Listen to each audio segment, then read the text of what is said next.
my throne. I'm thinking about life, and Bosco can use my houses as vacation houses. That's a pretty accurate Yep. summary of what just happened. Also, a great cold start there for the stream. I guess. Okay. Well, let's I'm gonna let you guys reintroduce us to where we are. Kyle can do most of the honors, I guess, but and where Please, the because I am party's going. mostly unconscious at the moment. We didn't know where we were going.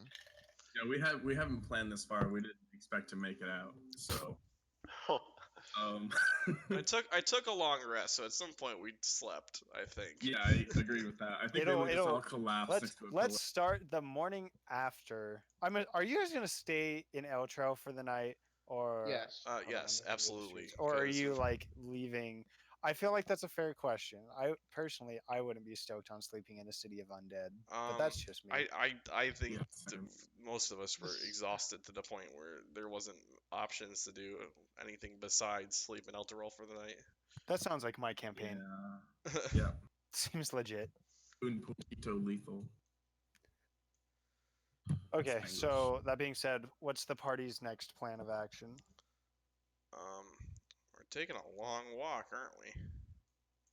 Aren't we I don't going think to you the guys have dragon? horses. Oh, that guy said we could ask for whatever we want.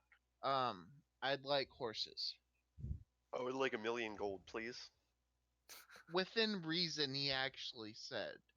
1,500 gold statuette, please. Personally We carved. are not as far from the Sunset Mountains as I thought we were. No, you're actually really close. Yeah, I would say that I would say that each of you being outfit with a draft horse would be within reason. That makes sense to me. Okay. Got a horse. I mean, Isn't it- really, all that does is save on fast travel time, so Christian and Kyle get paid less quickly. Sounds like a plan to me. All right. By the way, it's been I want to pay 10 gold to resummon my familiar. That's fine. I'm basically anything you guys could do in a deserted city of bones and ash is pretty cool. I'm gonna give you guys basically you're gonna have that night to take a long rest undisturbed, as weird as that sounds. You can resummon your familiar. Kyle, we're at 1 day until payday. Oh yeah. You guys get equipped with some horses. That stuff, you know. Yeah, I'm naming mine. Anything Refill else? Ball bearings. I only had And 989 left, so. It's okay. I have 52,000 now. Don't those weigh like 2 pounds per 1,000? So isn't that like 104 pounds of ball bearings? Yeah. So how much can you Actually- carry? Enough. It's enough. It's fine. I have boots of speedies. Oh, I have boots man. of carry all the ball bearings. Yep. I mean, technically, we established that Pete has been carrying 2 tents on her back this whole time, which might have Yeah. been a little different. Yeah, that is definitely true. Here's a question. Would it be reasonable to say that we colored up our coins at some point? We haven't really been to a bank. Not yet. Nope. So close. Okay. There's just nowhere to do it here. Yeah. Yeah. So, well, I guess you guys already looted stuff. You guys all got your loot from the end of last session, right? Yeah. Yeah. I've already distributed Believe too. so. I hope you marked it Oh down, yeah, guys. gold wise. Yeah. Me too. Okay. Well, if there's nothing else, then we can get to our today's going to be a travel session. So, if there's nothing else, I have a couple quick questions for you guys. Sure. Okay. Is anyone over encumbered? No. I think According I'm to roll close. 20, no. Okay. Does anyone No. have no one has any like fatigue or anything that I'm forgetting about? Any exhaustion? No. Not that I remember. Not technically. Mm, Okay. I'm also going to say that you guys are able to restock here just from the military camp. I'm going to cover your guys' food and water your rations and stuff for these travel sessions. You guys will be accountable once again when we get to Skirnooble. But for now, today, I'm not going to worry about it. That being said, where are you headed to if you do go to Skirnooble, I guess? I think that's where we're going, right? Does anyone have any reason to not go there? It'd be cool to go to No. Candlekeep. Mm, But there's Yeah, not a it, huge it would reason. either be... So, I think I moved you guys to the map, right? Yes. It's pretty much either east to Skirnooble or back west towards Baldur's Gate and Candlekeep, unless you really want to go hiking into the Fields of the Dead, which is cool. someone just dropped from Discord. It's Abby. Okay. Does Elturel have a teleportation rune?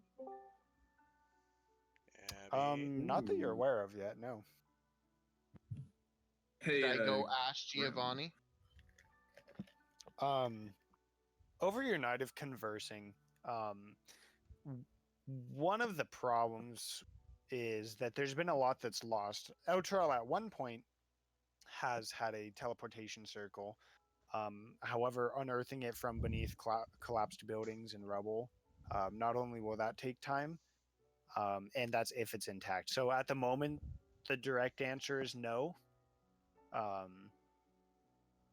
That's like no pending possible, essentially. Guys, if I cast it once a day for a year, I can make one. So if you guys just want to like meet up like 364 days from now, we could do that. Sure. And then cool. Vaughn's cleric walks into the party. And that's how I transition characters. Okay, bye, Graham. I didn't And care you for this could. one anyways. I guess we can't go back to Candlekeep then. You could. Could we? What's our time frame looking like? Like, what's our sense of urgency toward? Well, I think they said they're going right now, and we need Yeah. to go right now. that's. sounds okay. It seemed pretty urgent. That's why I wanted to see if it would only cost us one day. So, timetable wise, before the Siege of the High Garden,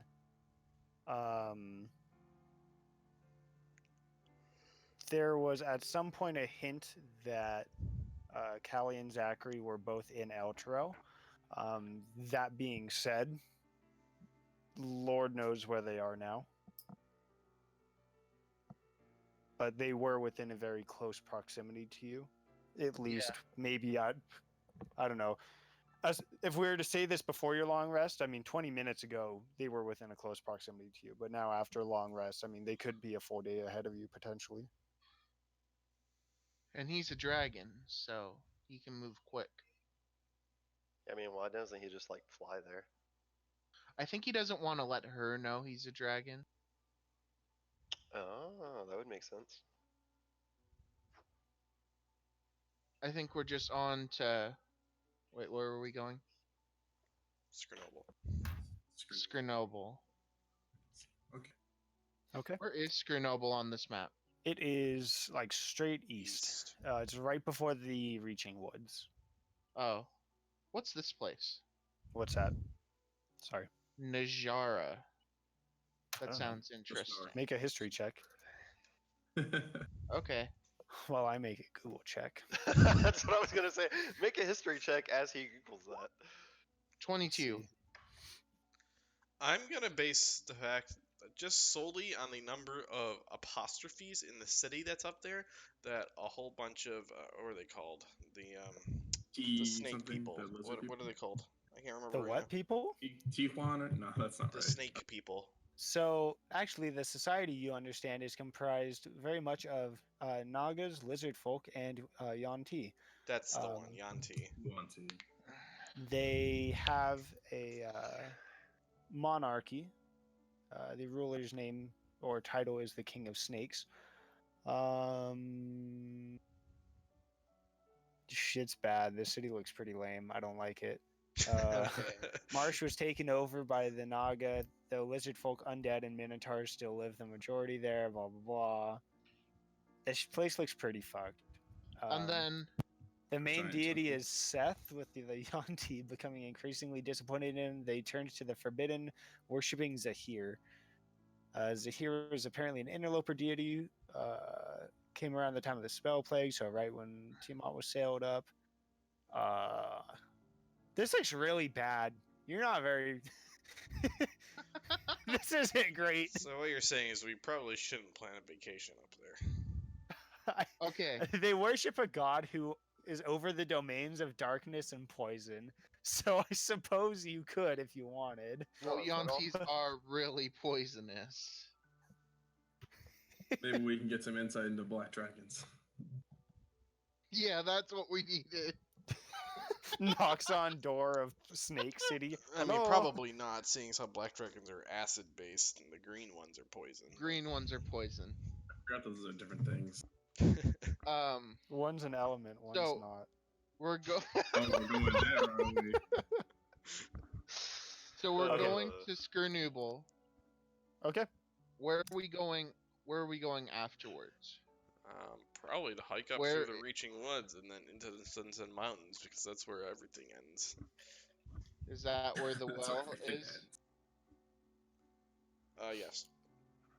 I hear a lot of sass Source, from a man who can read a IDMs. pre-written book adventure. Listen, I'm just playing. Okay, I'm just gonna go ahead and kick us along the road. We're only gonna play through your guys' first day of travel. We're basically gonna do one day, and then the rest will be simulated. So that's our goal for today. cool. Okay. Oh, I need your tokens. Whoops. I'm gonna name my horse. Horse. Now. Horse. Great. I also need a party order. One. Or some arrangement thereof. I mean, God, your guys' tokens are all fucked up. What the hell? I'm missing. There's Pete. Great. There's Treek. Great. Who am I missing? I was 1, next 2, to Pete. 3, 4, 5, 6. There's only 6 of us. Ors. I named. This is my horse's name. How do Oh, you I should pronounce probably- that? I don't know. How would you pronounce it? Carefully. It's just an anagram. Carefully. I'm looking at funny horse names. and like, I like Abby's.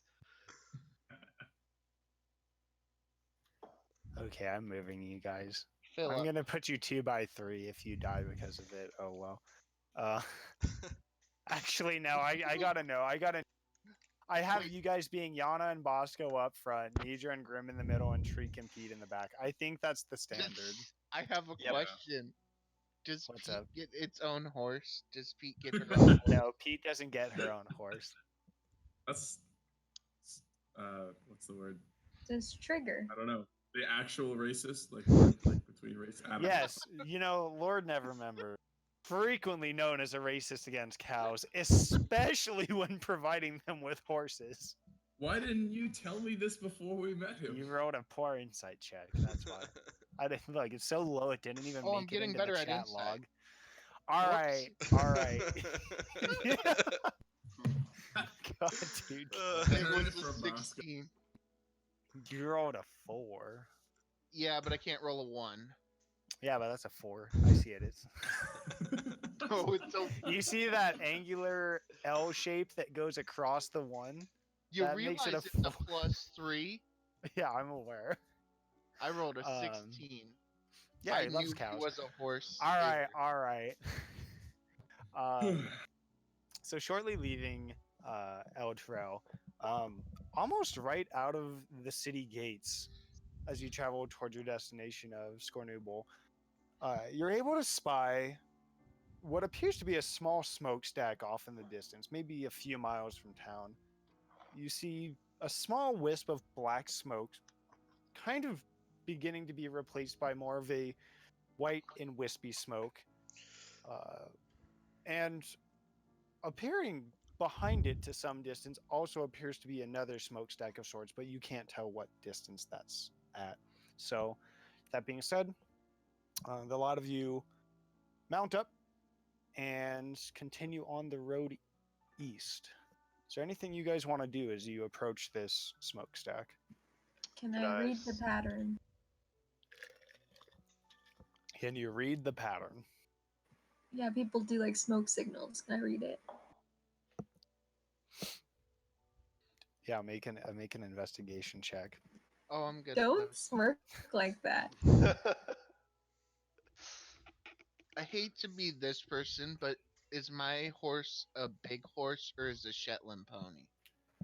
Sorry, It's I like didn't mean a to it's click like a it twice. mid-range. I'd love to It's see a a draft Shetland. horse. Have I'd you love to seen a see a draft tiny pony horse? for his halfling. It's like a halfling draft horse. That's why it's a Shetland. So looking at it, no, it looks like a wispy bit of smoke. Can I send my familiar to scout out? Yeah, sure. So you're familiar with some form of bird right now? Yeah, it's the raven. Make an investigation check with your familiar. Do ravens have a stat block? They do, but I'm gonna see through its eyes. So would I use my investigation check? I don't know. Let's see. You're gonna Find fall off the pony. familiar, 5e. I don't think you do, but I'll check. Let's see. That's true. Be careful. You're blind.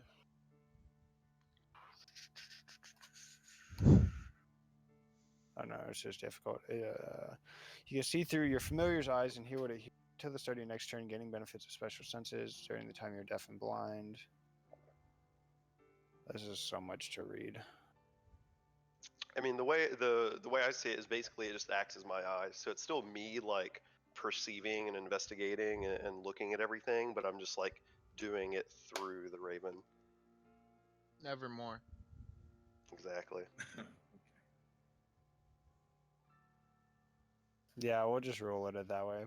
I don't see anything that says otherwise. Okay. Sure, go ahead and make an investigation check. 25. Okay. Down the road a few miles, as your raven kind of soars out the wind, you're able to see what looks like a toppled and now smoldering wagon. There's a number of corpses surrounding it. You can't quite tell of what origin. Do I make out anything else about the corpses? Like, are they armored? Or are they just simply clothed? Some Like, are, some aren't. It's quite a mixed Interesting. basket.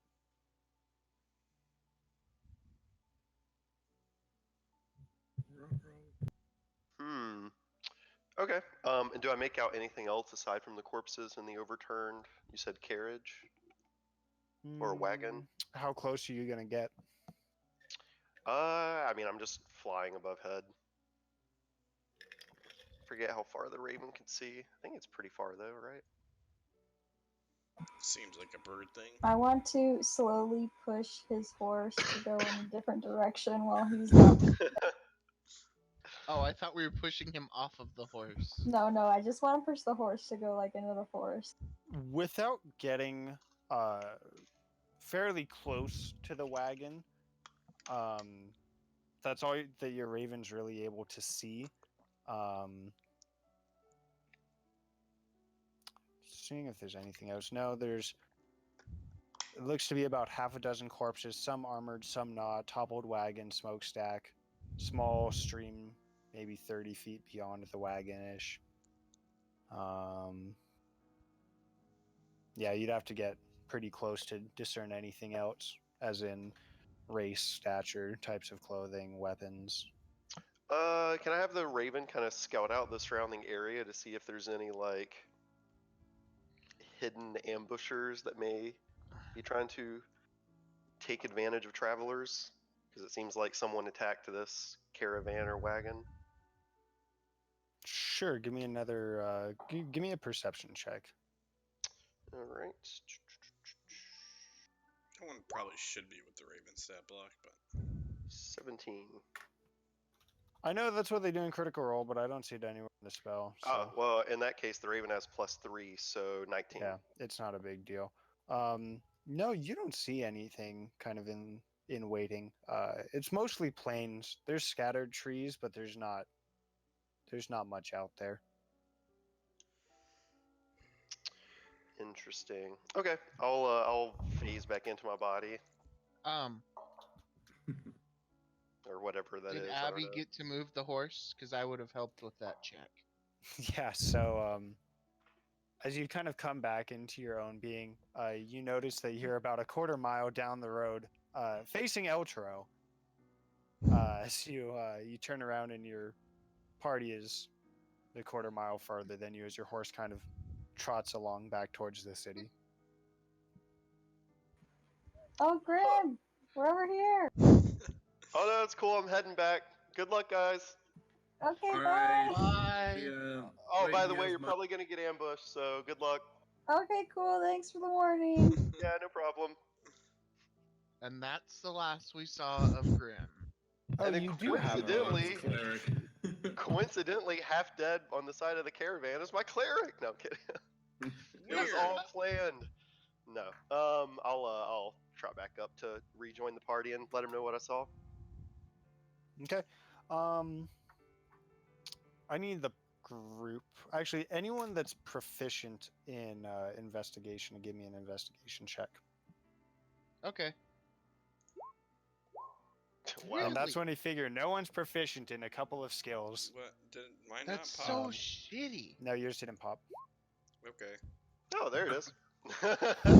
Okay, so as you guys are approaching, you guys get pretty close up. Nidra, you had a suspicion earlier, but it was just you weren't quite sure. What you, as you kind of approach, you see that some of these corpses are still shuffling about. What do you do? Our undead One of problems them are- that's shuffling about is moderately armored. One of which looks to an extent to be quite torn up. I think I sort of stop everyone and say, "Hey guys, the dead people are alive. Some of them are, anyways. There are survivors? I don't know if survivors is the correct word, given what we just did yesterday. Feels like a long time ago, but it was yesterday. I don't know. We just took down an army of these things, and I think I suggest that we cautiously approach. I don't know if a handful of them is going to be our undoing at this point. Let's Step up and see. say, try pass that trace so we can see if we can just avoid or surprise them. Nidra, I need you to make a. I'm gonna say it. I think it's gonna be a nature check because that's the closest thing there is. I'm not very good at those, and I just wasted my crit. So, as you're kind of saying this to the party, looking into this kind of column of smoke, trying to figure out what these entities are, a small flake of ash hits your tongue, and for a second, you taste something similar, something from home, something used in cooking, perhaps. It gets you for a split second as it meets your tongue before you kind of just, get it off of out of your mouth. I think that piques my interest. Like I said, I think at this point given what we just went through in Elseworld, I'm not feeling super threatened by just a handful of potential enemies. So That's a I good kinda, outlook on life. I think I want to go over there and sort of check out what's going on here. It's something I can't put my finger on. If she advances, I kind of want to branch out just a little bit and dry bow and speak it a little. Okay, did you end up casting Cast Without Trace or no? I don't think the party said anything about it, so no, I don't want to.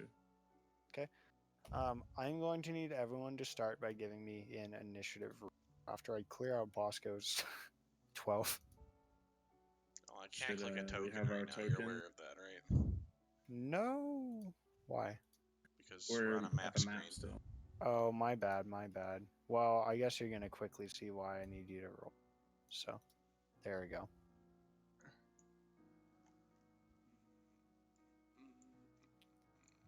Hello, everybody. That's better. It's more akin to my standard initiative rules. Hey! Hey guys, there's a skeleton here, and maybe a ghoul of some sort. Oh, thanks. Oof. Bosco, why are you always so slow? And he turns the Ouch. gun to Okay, both Grim and Yana, you're paying it close enough attention and you have the attentiveness to steer your horse out of the way as you recognize these kind of shambling undead around the cart. Before combat, you're going to have 30 feet of movement from where your current token is, if you would like. All right. Let's check this out. Actually, hold on. Let me check horses. It might be more than that now that. Let's see. Oh, 60 feet. Gotta go Is fast. dismounting like kind of like standing up where it's like half your movement, or how does that work? Pretty good now. Hey, you're flavorfully on horses. Okay. Actually, you know what? I'm just gonna make it 30 feet because I don't want to have to deal with mounted combat stuff. We're just Also, gonna make this it map 30 isn't feet. super huge. Yeah, I don't use huge battle maps. How's that spell sniper feel? Yeah, Sorry. it's fine. It's on brand. I know me. Hey man, as long as you're comfortable in your own skin, right? All right. Do I have time to ask Yana or see where Yana's moving? This is gonna be like a split-second thing. Okay. Do I see anything okay, I mean, just obviously riding the horse up to this point, I would be able to perceive things. Do I see anything like north that would make it seem like a bad idea to ride up that way? The only thing is that it's an upslope. You can see kind of like over here and down here where it's more steep. I mean, it depends on how you're looking. I mean, generally it's good to be at an upslope, but if you're looking for flat ground, maybe not. I'm real. No, I mean, do I see anything that would be dangerous? Like, did I perceive Oh anything? no, it's just the on way terrain. here? Oh, okay. Yeah, I'll ride up here then. Okay. I'm a dickhead, and I should have said I cast Mage Armor as we approach, but ship sailed. Oh well. Wait, I thought we both said that we just kind of default take a spell slot away from that, or did we have to keep specifying? I every don't day? know. No, you. I don't know if Richard ever said that. Did you say that like a Yeah, long way time ago? early. If you I did, I'll will take your say word for it. this. I know If- that Grim did. If I recognize the fact that shambling things were moving Yeah, at the no, that burning makes cart, sense to me. would have I cast think it it's- on I myself. think it's something but you I would have didn't done. say that. All right, I will take it because I feel dumb for forgetting it. Honestly. I think when you got the spell, you were like, let's just assume I do this all the time. Yeah, I Well, mean, no, I think you it's did not because too. I don't have an infinite supply of first level spell slots, and I would spend 3 a day if I just used it constantly. So no, I do pick and choose when to use it. I definitely would have picked to use it here. Yeah, no, I believe you. I don't. It's not a big deal. Initiative roll. Bam. Initiative roll. Tarika. Bam. Hey, what you trying to say? I don't know. I'm just not used to seeing your actual name on there. Oh, yeah, hi. That's it. It's a root that's has medicinal properties. It's magical. Thanks, D&D. Look at you guys with your last names, so fancy. My last name is Treek. Yeah, right. Tarika treat. With parentheses. Hmm. It's right parents. All right, Treek, Grim. left parents. You are up first. Go ahead. Okay. Is this I forget the name of this thing, like a ghoul or whatever? Is that the only thing that we see at the moment? Well, There's also a skeleton right here. The one that's Oh like right shit! in my I face. legitimately, for some reason, it was so close. I thought that was like a party member. All right. Okay. I know. I was gonna make this a lot more scared with smoke, but it's really annoying on a map. We already Right. did that in the Mintarn docks, so Okay. It's I'm it's just gonna. it's obscured here, but not enough that I'm gonna hold you guys to, like, cover and like that, you know, for disadvantage. It's fine. Okay. I'm just gonna take it kind of chill and just lob a firebolt at this guy back here. Go ahead and do your attack guy. roll. Gotta remember how to play D&D. Yeah. Right. 15. Hits. Okay, now this should roll, I think, 3d10 because I'm level 11 now, so I'm going to see if it actually does or not. Yeah, it did. Yep. Cool. I mean, I rolled a 1, but whatever. 19. Okay. A well-elevated and quite trained firebolt collides with this ghoulish entity. It seems to do a severe amount of damage. Honestly, somewhat of a trivial encounter after your time in Outro, but yet it's still kind of less shambling now, and you see it begin to take that almost dartish, near schizophrenic movement towards the party that you've encountered before. Anything else? No, I'm just going to kind of look at my hand and like the tingling of energy and just kind of like I'm trying to get used to the new like power in this firebolt that I'm not used to. Yana. I would like to rage. Okay. And I'm gonna run towards the ghoul and slash at it. If this thing doesn't die, this is going to be really sad. Go ahead. 3 hit points, 12 armor class. I think it's dead. No, think it's no dead. way. Nah. You tear through the ghoul. It actually sprints past you for but a moment. Your barbarian instincts tell you to swirl around, slashing out as you do a half turn, you bisect the ghoul, almost with an offhand stroke with the Dawn's Hymn as it falls to the floor. Okay, and then I'm gonna move by this guy and just take a look at him, and that's my. Skeleton. This guy's gonna live so short. You got it, buddy. Yeah, nat 20 incoming, right? You can get Nidro down. Excuse me. Here you go, Richard. I Alright, dodged that definitely one. hits though, right? You see the skeleton approaching, and it's moving quite slowly. You see very, very faded green eyes within its sockets. It moves very unsteadily and quite slowly. As it approaches you, you're able to almost just step out of the way of its thrust of its short sword. Okay. Who beat this man? Bosco, Exactly I need nothing's you to happening. make a charisma saving throw. Oh, I'm pretty good at those. It's a ghost. No way. Oh no. I could use inspiration, but I want to play with flavor. Okay. Take it. I don't want to play with The it. lot of you see for about a split second as a ghostly form, which you are all too familiar with, shifts into Bosco's space. Nidra, as you glance toward this, you see his eyes for a split second dull out, going a complete dark black, before coming back as a light violet. Treek, you're up. All right. I'm gonna look around, kind of panicked, being like, "Okay, does anyone else know how to deal with these? Do we just hit them?" That's what I've been doing. Yeah, I haven't had a great solution to this particular problem. I'm gonna hit him. I get his stuff. If you don't. I'm glad we Okay. sorted That that is out good. before I we left gotta Elturel. pull up Bosco's character sheet real quickly. Grab his gun. Bosco Banks.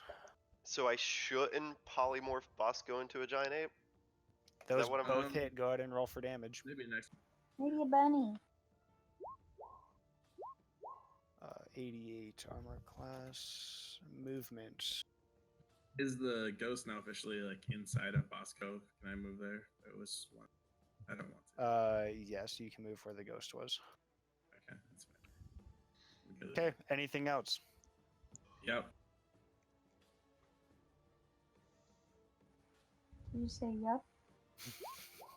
That's what I was Yep. wondering. I was like, I was just wondering if he was going to roll with advantage. Yeah, one of I these thought days, Aw. maybe. about it, but then I was like, nah.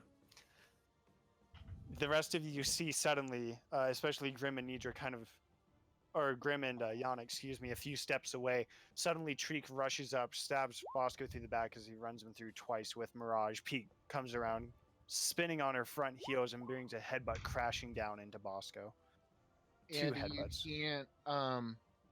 you can't get sneak attack on any of them Oh yeah. because they're surrounding me. Let me see your sneak attack. I love that this goblin's here. It's just You get it on a I- one-on-one though, don't? Yeah, but that's only if I'm 1-on-1. I'm technically 1-on-2 because Pete is surrounding me, and so is Nidra. Gotcha. But you do have an ally. Ally, I could hit Nidra for sneak attack. And what? Let's see. What was that? Your sheet here. I gotta remember. Rogue. Spellcasting. Isn't there a swashbuckler thing for that? Where's the one For- that gives you a one-on-one thing? I want to read that. It's under Roguish Archetype. Oh, sneak isn't attack. it? There you go. Sneak attack advantage. Don't need advantage. No, it's not. It's down. Oh yeah. If you're within 5 feet, no other creatures are within 5 feet of you, and you don't have disadvantage. But I have an ally on. right there. You don't need advantage. That is true, unless I just shoot Pete. All right, let's see.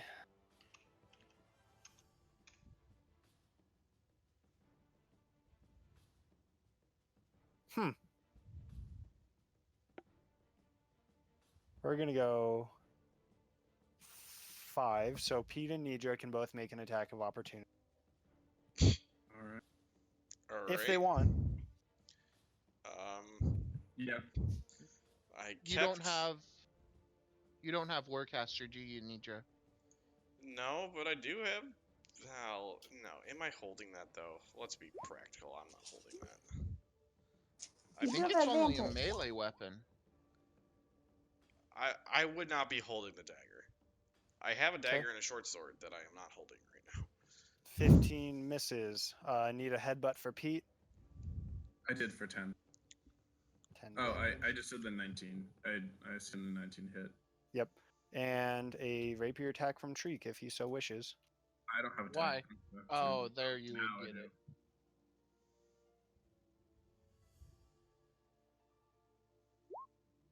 Okay, that hits. How's Bosco looking? Is definitely bloodied. The last verbal quip provided to Bosco of being slow by Grim irks the ghost just a bit, just running with the furious emotions of Bosco as he's within his body. You see him draw. This is interesting. Now I have two very interesting options here. I would go. Hold on. No, it's gotta I be go the with- Reaper's Mark. Okay, I was gonna say you'd knock him from his horse if you use the other thing because it's still loaded with that.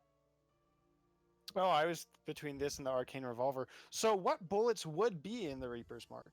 Just plain ball bearings, right? Just buckshot, yeah. All right. And oh, that's a but you can't You roll a son one. of a bitch.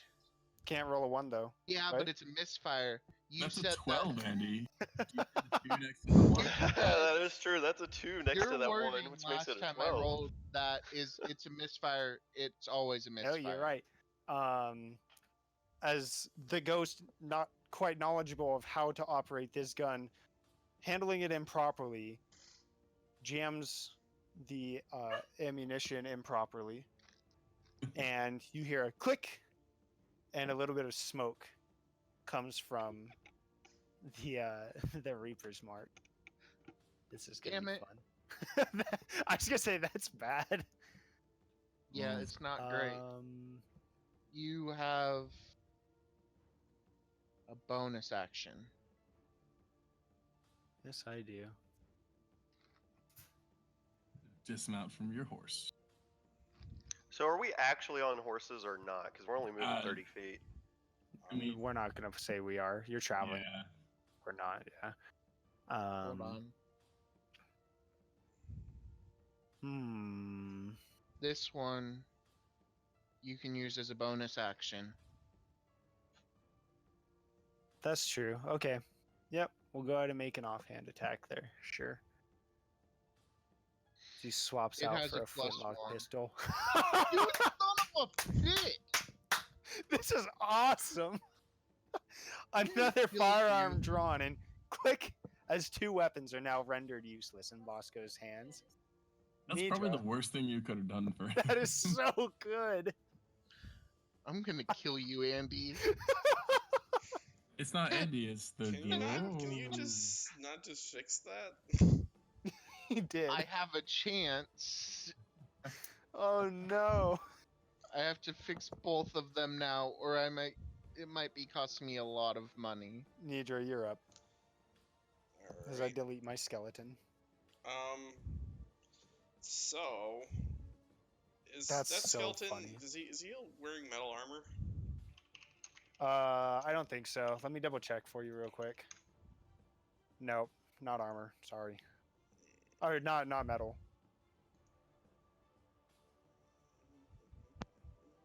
Richard, I think you'll kill him if you sneeze at him. Cool. I just wanted advantage on the attack, though. You took that away from me. You Alright, took that. well. You I'm could step just- around him and do flank. Oh yeah, This is true. I guess that makes sense. Fine. I just Fine. wanted Fine, to have, I what just a wanted good to have idea, advantage Abby. because of spell stuff, not because of actual stuff. Do that flamey thing that Grim did. Yeah, it Oh, hits. see how- I'm just gonna charge up my hands like a defib and just drop him on his back. Clear! Poof! As the skeleton pops into just a scattered bones and ash. I would like to go away from Bosco now. Mm. Oh, the ghoul's dead too. Cool. The ghoul's dead. Oh, yeah. It's okay. All I have is a sword now. And I'd boots like of to be speed. here. so 2 you of get- them. you just- Oh, I forgot about those. surprise. 2 Alright, cutlasses. Anything else, Nidra? no. Graham, trap him in a bubble. Grim. Question. Only because I haven't used the spell before. So I have a spell, Banishment, and it says a creature that I could see within range. Now, is there any way to separate like the creature that is Bosco and the thing possessing him for like selecting a spell, or is it like any like spell I use is going to affect just Bosco, or both? I mean, I think guess. It would be Bosco. Yes. You hit him really hard with a sword, then you'd separate them. Yep, it would be the player, Okay. which is interesting. Do you get to choose where they're banished to? It doesn't really say. I think that's kind of a DM interpretation thing. It just says, different plane of existence than the one you're on. Okay. That's all it says. Yeah. I can go play with angels. Or you could be Or no, permanently sorry, it banished to says- the ethereal. It says harmless demiplane is the first option, and the second option is if the target's not native to this plane, then it's banished to its home plane. So it's either a harmless demiplane or its home plane. Here's where we find out Bosco was celestial all the time. Right, there we go. That's how we find out. Okay, so I'm going to, between walking and misty stepping, I'm gonna go here. Okay. And then since Misty Step's a bonus action, and I know we're using like the critical role spell rules or whatever, Mhm. I'm going to attempt to hold person on Bosco. Okay. If I did my measuring right, hold on, let me see. Yeah, he's exactly within 60 feet of me. That's the range of the spell. So, let me ping it. I think it's a wisdom save. Yes. So why did okay? See, when I try to ping the description, it never pings the description, and now I'm trying to ping the save DC, and it pings the description. Yeah, the save DC is 17, so he fails. Oh, also. Okay. Okay. As you finish the incantation, you see Bosco's form lock up in place, seemingly unmoving. Cool. All right. I'm just gonna yell out for everyone else to attack him. Already on it. That's it. That's my turn. I'm just gonna keep holding them. Okay. Concentrate on Streak that. as his thing is dripping Yana. with blood. This guy beneath me, is he okay? Can I check him out? Above you, Yeah. make a medicine check. Okay, I'm not very critical. 6. You've seen a lot of dead people, and he looks pretty dead. You're not quite sure. He seems pretty dead. He's got 3 arrows sticking out of his rib cage on the left side. His right rib cage seems to be compressed inwards, and there may be a little bit of gray matter coming out of his skull, or it could just be ash. You're not quite sure. I think he's Okay, fine. since he's a lost cause, I will move towards Bosco per Grimm's command. Okay. That's my turn. Great. Make a perception check, Yana. Yana and Treek. And Pete, I guess. 16.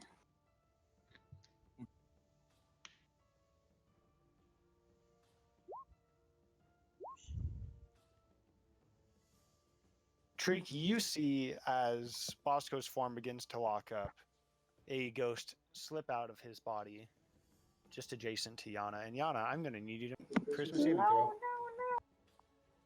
Oh, can it possess that many people that quickly? Can't when it rolls a 6. 17. That'll do it, though. You feel this ghost beginning to impede upon your mind, and you're able to shrug it off. Your senses as a barbarian and your rage help you prevent this undead incursion upon your body.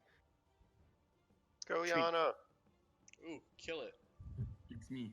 Yeah, I wanna shoot it. 'Kay. Actually, no. Magic's good. I'm gonna. Magic's then good. We like hit magic it. here. Yeah, we With like Hunter's magic. mark hand, right? No, that's fine. I don't think it's that useful because I don't use it. So, I'm gonna have Pete look around Yes. and hit it with the ring. The magic.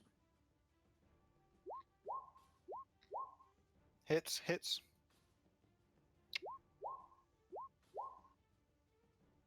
Okay, it's still floating. Mirage tearing through it, similar to before, as it tears into wispy little pieces.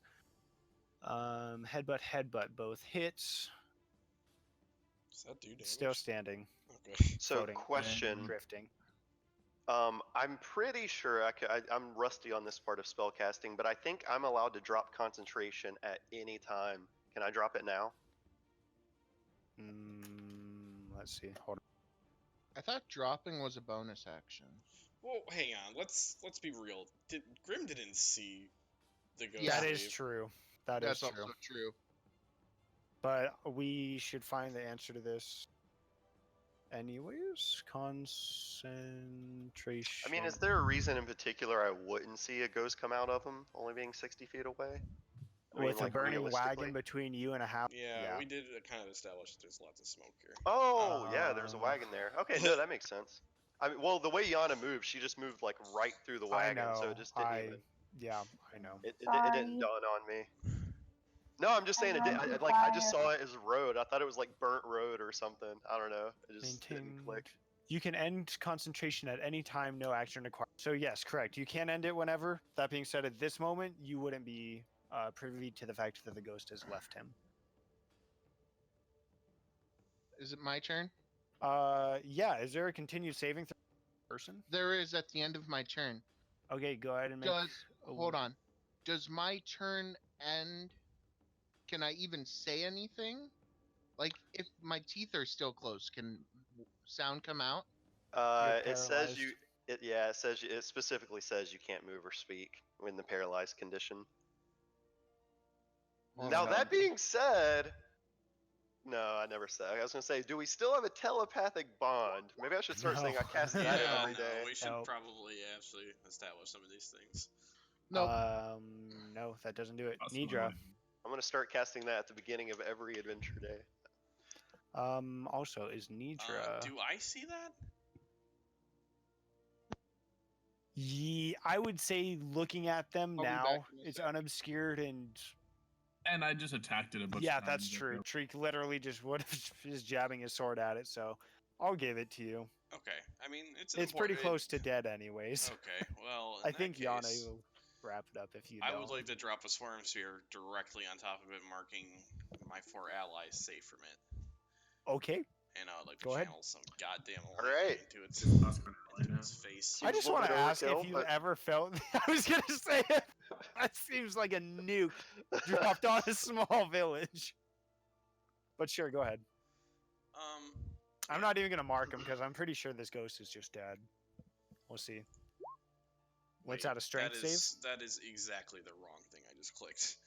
Sorry. This It's fine. this is what I'm trying to do. Okay. What's the? Oh, 19. Yeah, that hits. Yep, it's dead. Okay.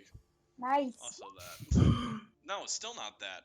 It's still this. No, it's still Richard. It's mega dead. You killed it too. I pressed Thunderstep a lot of times. Okay. Okay. That was a lot of buttons. Okay. With that being said, the very trivial encounter of undead for most of you comes to a conclusion. Come on, music work. A lot of the smoke that's here, it was already turning to a white as the fuel and heat were beginning to die down, but as the smoke clears, you're able to kind of look around and see what's ahead of you. So, what would you like to investigate? Each person gets one thing. I would like to keep hold person up until a minute has passed or he passes his save. Okay, make a wisdom So go- save. So go ahead and make 5 saves for me there, Bosco.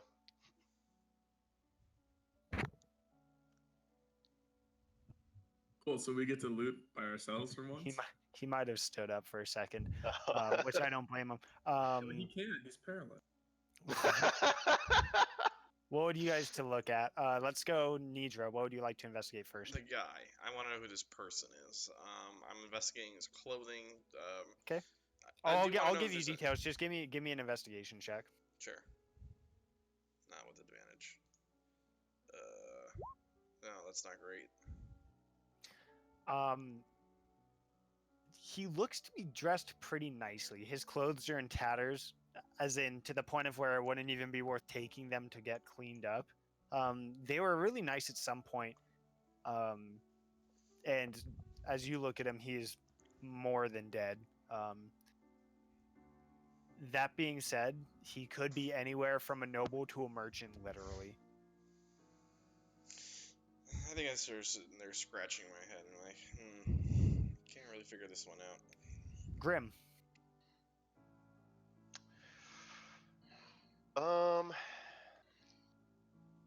I want to investigate the cart to see like what they were actually transporting. If there's Okay. anything I'm left. back.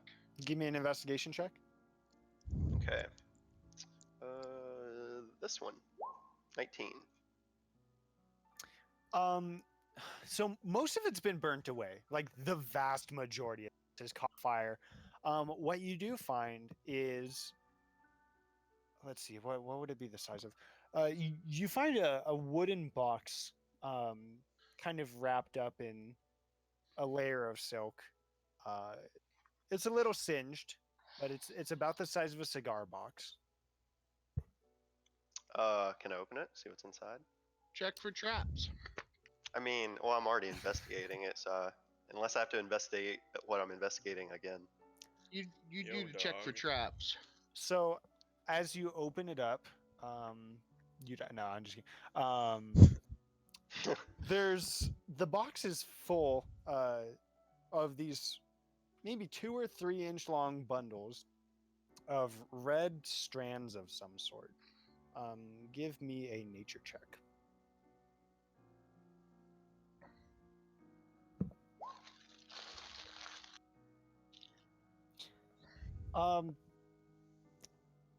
Yeah, I'm gonna say that's enough. You probably would have. You've traveled a lot. It's a box of saffron.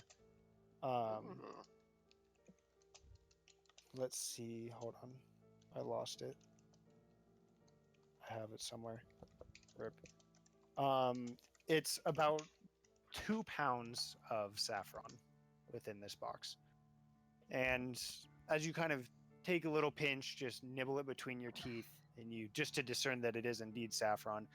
Looking at the other boxes, it looks like this cart was a spice merchant of sorts. Sorry, the music's a little loud. My bad. I thought it was okay. Interesting. Okay, I'm gonna convey to everyone else, except for Bosco, because he's still trapped in a spell. Hold on. That they seem to be spice traders of some sort.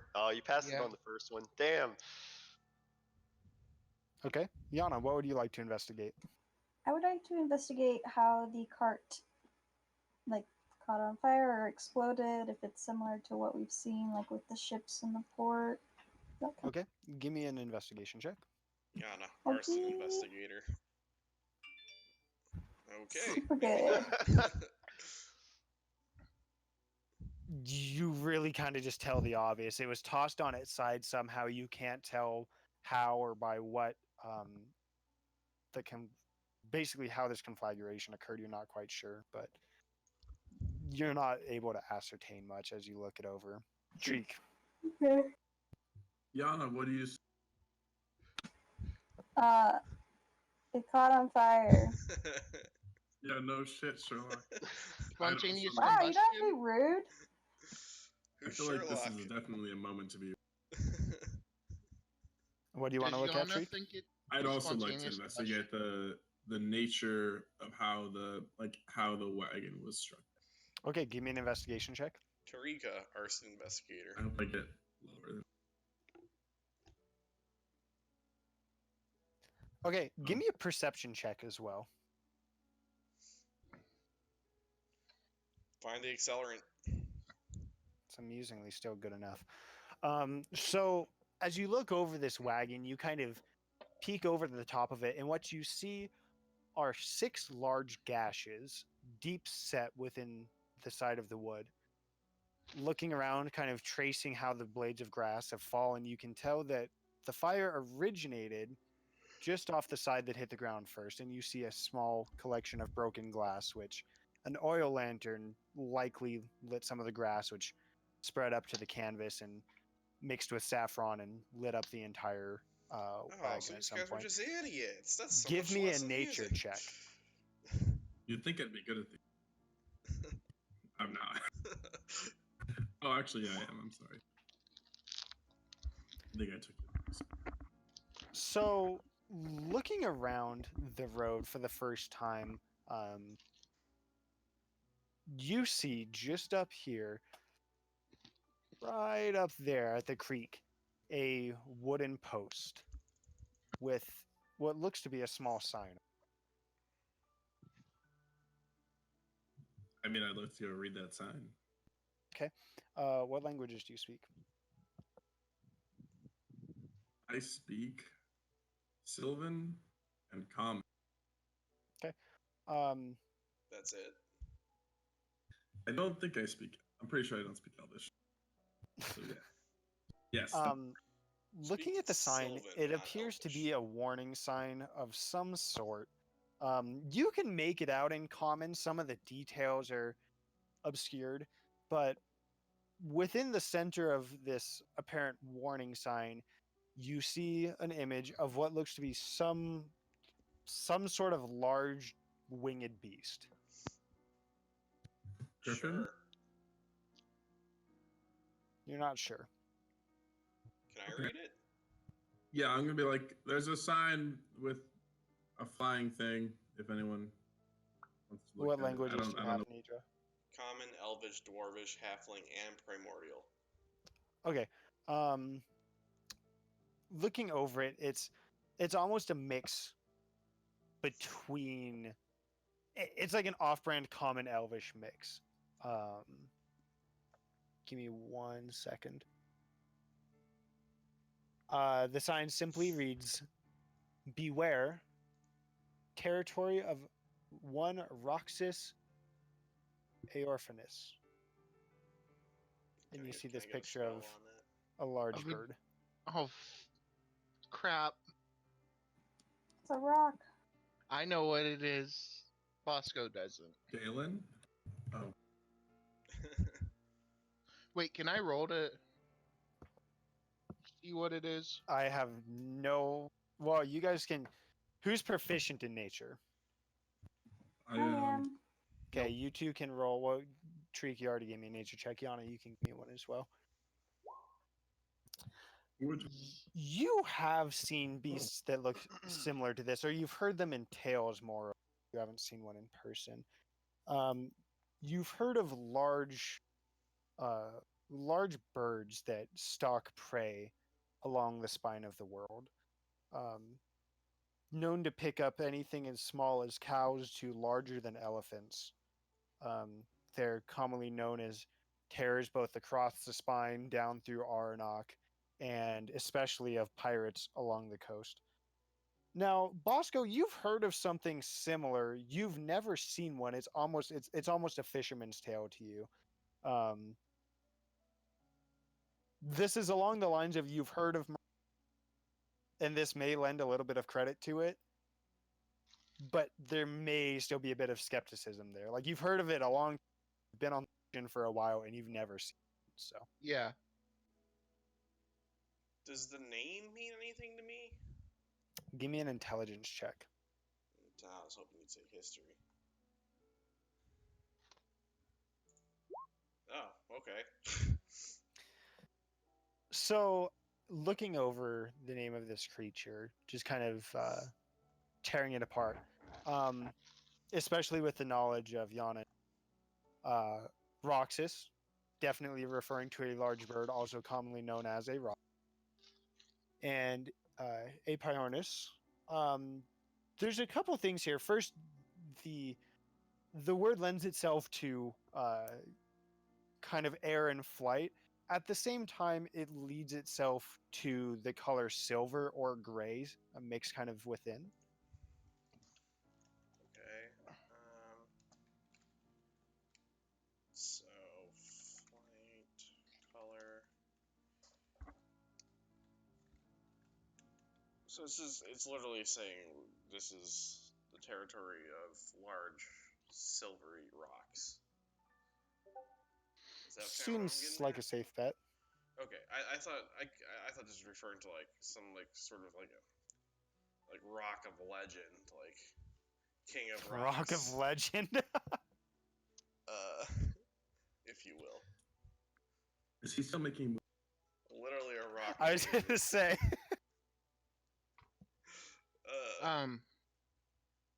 Can I sit and fix my weapons? Yeah, go ahead and make 2 Tinker's checks. Intelligence, probably for the for the flintlock, and we said dexterity now for the reapers, because I'd done it Which before. have you worked on before? The reapers mark. Okay, so Dex for Reapers, Int for handgun. And what's the DC on it? Can you remind me? It is 10. No, I think it's 8. Hold on. It's like 8 plus whatever the misfire score is. So it'd be a Okay. 9 and an 8, or a 9 and a 10. Okay, so go ahead and do your flintlock first. Okay. Which will be the 9. Yeah. It was an easy enough repair. The ghost definitely managed to kind of jam it up, but you're able to finesse a few tools in and basically clean out the entire chamber and reload it properly. Okay. Reaper's Mark. Oh, thank God. So you sit there and you all hear Bosco kind of grumbling to himself as he works upon the Reaper's Mark. Bosco, as you kind of begin jamming things around, you haven't worked on this before. I worked on it And once, but yeah. You start inserting the tools up. Well, You insert the tools up, and you hear a really loud, almost unsettling clicking sound. And ball bearings begin just pouring from the barrel of the musket. You're not sure if something within, as far as the internal mechanism, has detached or not, but the jam is cleared. Okay. Can I double check it? Make sure there's nothing else wrong with it. Looking it over, it looks right. You could fire it or try to, but It's Definitely just a look barren on the- land. there doesn't seem to be much around. It's mostly dried grass, a little bit of green grass, river. Actually, did I hear the thing about the rock? I would imagine it would be conveyed to you. I feel like Nidra would pass that on to you. that's not- I probably wouldn't shoot the gun to let the big ass bird know we're right here. Okay. Anything else you would like to do on this map? Should we search the people for any gold or anything they're not using?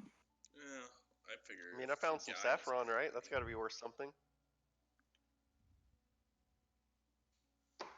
And yeah, did you mention that there was a second pillar of smoke before you approached the scene?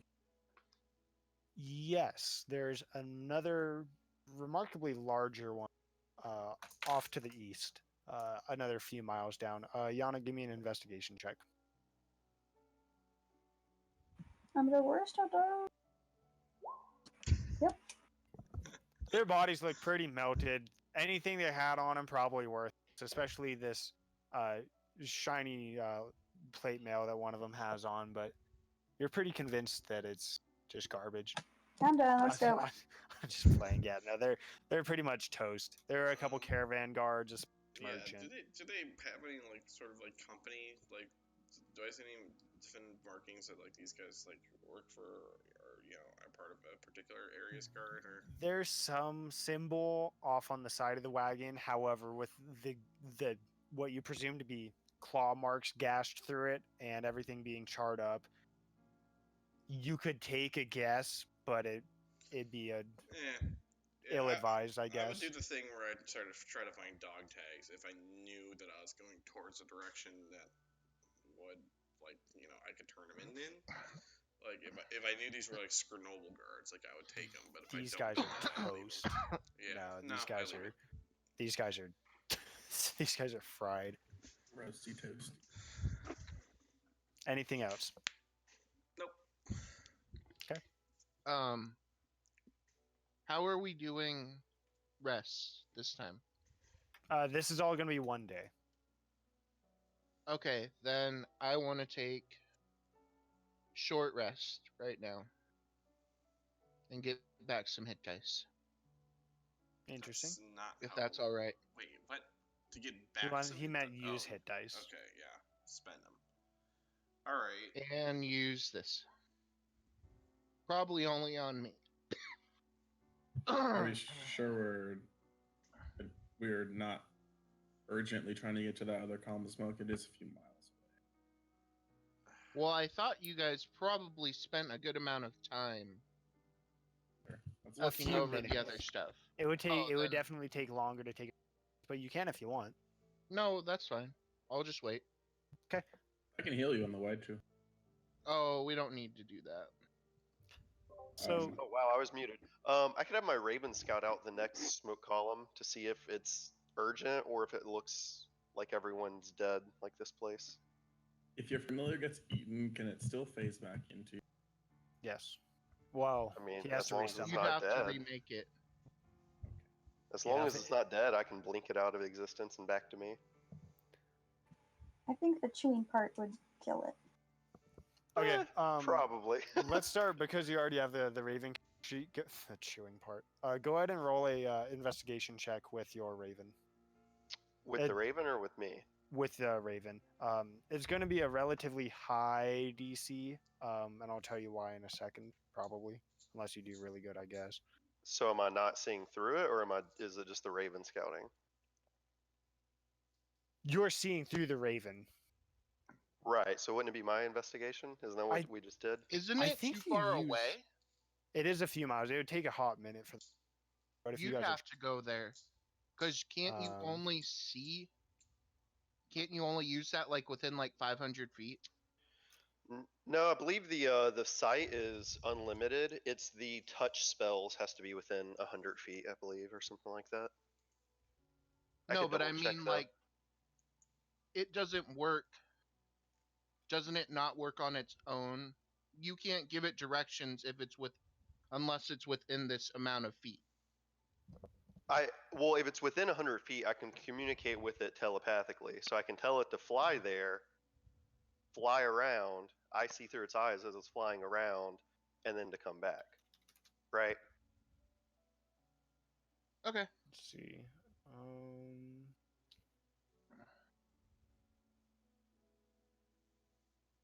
Let's see.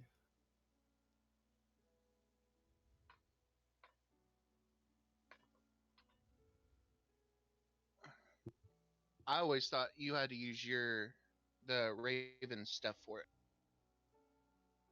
Well, if it's the Raven itself scouting it out, yeah, I believe so. But I'm seeing through its eyes. Like I'm using it No, as I mean that way too. Like you actually used your familiar scouted it out, so it was you looking but using the ca- familiar's eye. Or the familiar stuff. I mean, I This guess is it so I it don't would know it what would those are. I guess it would depend how we like go about it. Like if I tell it to go investigate, as in I want it to go like dig through some trash to find the saffron in the broken cart, then yeah, I think it makes sense for the familiar to investigate. But if I'm just using its eyes and I'm the one like investigating what Yeah. I see through its eyes, that would be my investigation. That's the problem I have with it. You're seeing through its eyes. It's not your eyes. Here's if you want Well, I me mean, to, investigation doesn't matter how good your eyes are. It's like you could be blind as a bat, and if you're still good at finding things, you're good at finding things, right? if do you want my interpretation? I don't know. I don't know if my interpretation is wanted or cared about here, but No. What do you think, Richard? what I I'm think I know how I'm hesitant gonna to roll say it, because but if you have I want. any Okay, initiate it. here's my input. If I was ruling it, like think about how polymorph works. Like if you poly like or wild shape. If you as a druid, if you wild shape yourself um into a different animal, you gain their physical attributes, their strength, their dexterity, their wisdom, because wisdom has to do with how they perceive things. But you maintain your own intelligence, charisma, and whatever. What am I forgetting here? I think you got the wisdom one wrong. I think you maintain the It's mental strength, stats. dex, and con, and then wisdom. Oh and yeah, con. charisma, Okay, so Yeah. well, yeah, okay. But like the way I would think of it is you're looking through the Raven's eyes, which means their literal ability to see is has to do with the Raven. So I would think that you would perceive as the Raven, but if you're thinking about the thing, i.e., investigating, I would think you do that as yourself. That's what I would think. I agree because investigation is an intelligence stat. So if you're saying that the physical stats get changed with the intelligence, You know, here's what I'm gonna do. I think anytime that you do it within your telepathic bond range, I'm gonna let you use your stuff, but outside of it, I'm gonna have you use your ravens. I'm gonna say that bond is enough for you to use your own attributes. But if you're doing it at more of a distance, then we're gonna have you use a raven character sheet. I mean, that just makes no sense to me whatsoever. Because Yeah, like it's like it's an intelligence thing, right? Like it has no like 99 feet compared to 101 feet doesn't change how I look for things to investigate. Well, isn't it the command that you'd be giving? Doesn't that change? we're getting No, hung up not here. not at all. I'm telling it just to fly over. Like I'm telling the command is for it to do a flyby. I'm seeing through its eyes, and I'm investigating what I see through its eyes as it's doing a flyby. I think we're getting needlessly hung up here, guys. That's what I think. yeah. Like we're hard stopping the session here, talking about it. I mean, I completely agree, but we literally just did it one way, and because he doesn't want me to know what's over there, he wants to change how we just did it and change the way the spell works. And I just No, disagree that's with not. That's not why I'm trying to find a ruling so we can do it constantly because we haven't done it before. But because I'm tired of arguing and this is really bearing down my session and I like to play, what I'm going to do is I'm just going to give the description and move the map because this is getting ridiculous. Cool. Nearly a dozen corpses have been strewn around what appears to have once been a settlement of some sort. Tents, tools, and wagons and trade goods of some sort burn as fire spreads about the campsite. The air smells of rich spices, and small embers of dried trade goods dance around the air.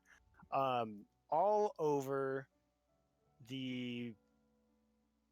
I don't want to draw a circle here. Basically, gosh, let me just give you a. Whoops, wrong tool.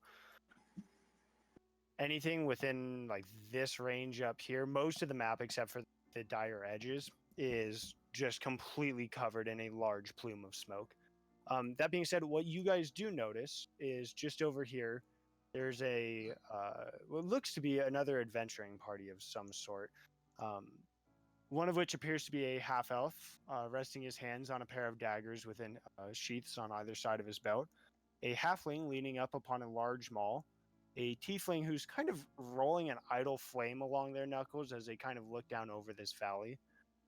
A half-orc female wielding what appears to be a large greatsword, and an elven woman holding up a bow with an arrow nocked at the ready. A few of them, the rogue and the half-elven ranger, have both noticed you off to the side, but they haven't made any move towards you. I wave. They kind of look you over, and you see just a little bit. The tautness of the bowstring gets a little more taut, but they seem to be focused down, looking over this campsite, kind of gauging something. It seems. Can I see what, like using my eyesight, what they're gauging on? Do I see anything within this? Who's got dark vision? Does anyone have dark vision? I think I do. I don't think anyone does. Does Treek Treek? does. elf. Treek does. Those of you that don't have any sort of vision enhancement, looking through this, it almost looks like if you were to envision being within a house fire, this smoke is clinging down pretty far towards the ground. It's more dark beneath than smoky, just as the sun's being kind of obscured, but other than that, you can't quite tell what's in. I yell to them. Are any of them moving? What do you yell? I yell to them. Are any of them moving? Like literally, that's what I'm Oh, asking. I I'm asking gotcha. them if any of the figures are moving. The rogue of the party kind of steps over and kind of meets a few feet away from Yana and looks kind of around her shoulder at you and says, "No, they haven't been for quite some time." Okay. Do you know what happened? Were you here? Could take a guess. Found ourselves in contract to go find some sort of large bird within the area. I'm guessing it's what all those warning signs are off for, but could take a guess that this might be its doing. Okay. Guys, we have to find the rock before. Do we do an insight check on that? I don't know if I can from way back here. If I can even hear. Anyone that's proficient in it, go ahead. In what? Insight. Damn it. So, listening to this guy, what he's kind of spinning off to you, he seems that he's legitimate. The party overall, compared to you guys live, for the most part, a pretty clean-cut lifestyle. They seem a little more shifty than you guys as a group. But he seems to be genuine with you. He doesn't appear to have any reason to be,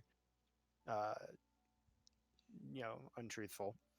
Okay. I accept that at face value. I step up and I start looking over the edge too to see if I can. I would like to start CSIing the shit to see if I can figure out if this is in fact the rock attack or something different. Okay. to make any reasonable investigation, I'm gonna need you to go down. I'm gonna be blunt with you. There's no encounter on this map. It's more for me gauging where you guys for points of communication. I want to check the skies. Like, as in, I'm not gonna have you guys walk into smoke and be like, "Surprise, Tarask," you know. Really? But 'Cause anyone that I wants to feel like make that's an always your investigation, move, but that's fine. I'm always anyone ready that for wants to make an Taras. investigation check, just move down kind of within the center of this campsite, just so I know where you are. That's fine. Okay. I'm just... I'd like to suggest to Nidra that I'm pretty sure she has wind powers. Yeah. Could help. And is all this stuff still smoldering? Is that a problem? You didn't pay attention Make to an chemistry intelligence class, check. did you? All right, Okay, I have dark vision. The three of you down there, go ahead and tell me. Oh, is Treek and Pete going down too, or are they standing on the ledge? I think I'll stand on the ledge. Okay, the three of you, starting with Nidra. Nidra, what would you like to investigate? You're kind of crawling beneath the smoke here. It's still choking you up a bit, and it's very hot. You see a number of live flames still dancing about, I'm but looking you're able to manage. for damage. I'm looking for the claw marks that we saw back at the. Okay. Yeah, I think. Go ahead and give that's- me an investigation check. Yeah. Not very good. I'm rolling low on those. So you don't see anything that looks like claw marks off the top, off the top of your head. What you can see is that right here where the fire pit is, it looks like something large kind of slid along the ground, and you can see where wood and stones are kind of scattered off towards where you guys are standing, towards where tents are now burning. Bosco, what do you, or actually, sorry, Grim's up next. Sorry, investigation Okay. check. Oh, well, actually, hold on. What do you want to investigate? Should say that. Me or You. Bosco? Okay. You. I go by the Um, order on the bottom on my screen, so Okay. you're up first. So you said there was like a big gash or a place like it looked like something like slid. Yeah, hold on. Let's see. I'm going to draw rough here. It looks like something kind of slid in that cone of an area. Okay. So like starting at like the small end of the cone, or Correct. kind of like okay. Yeah. Yeah.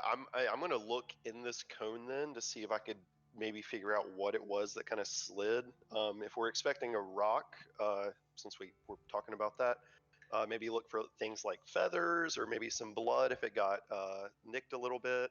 Just kind of looking for any signs if the rock was here. Okay. Go ahead and give me an investigation check.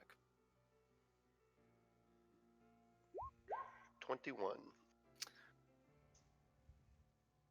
It's quite obvious there's no creature here. What you do find is actually a pair of very large, very smoldered feathers.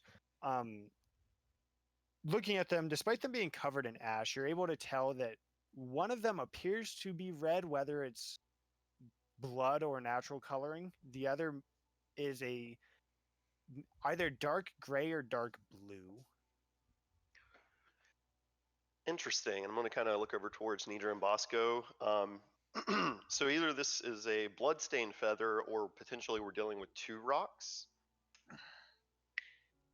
Maybe. Bosco, what would you like to invest? Three things. One. This is a town, right? This is what I'm looking at, or is this a? It was more of an established campsite of sorts, at least for the time. Do I see one bigger than all of the others? Tents? Yes. No, Like some a of them are leader spaced out differently, but they're all probably the like- exact same makeup. They're all like merchants. There's no leader lookalike or Yeah. leader or No, none of them really stand out. and we decided there was no claw marks. That's what Not that Nidra you've seen figured yet. out. Okay. Is there a point of origin I could search for where the fire started? Give me an investigation check. That's still crap. So looking at how everything's been scattered, you can tell that it looks like whatever slid in here tossed up the campfire and it hit some very flammable materials. There's nothing to really gauge in terms of. I mean, you could look at the canvas of the tents and tell that the eastern portion of the tents lit first. They're just a little more charred. But in general, you're not too surprised looking at kind of the slide marks of where something came to rest. Okay, Yana, as you are up top, you and this other group of adventurers watch as approaches a finely dressed man, a small, very decorative bird, kind of sits upon his shoulders, but he walks up and looks over the campsite and just kind of just goes. It seems that the ability to read is passing beyond generations further and farther.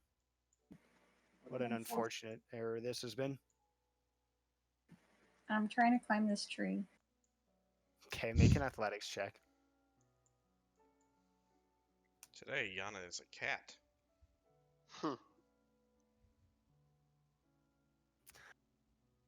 It's a pretty small tree. You kind of reach up to the strongest branches towards the top as you can to support yourself, but I mean, you basically stretch up and do a pull up at this point. It's not that big. Puppy, chill. Can I address him then and be like, "Oh yeah, the rock?" Rock is one way to put it. I prefer to call her Ilya, but to say that is a Roxas Aorpinus, or Piornis rather, would be more accurate. The last of her kind, actually.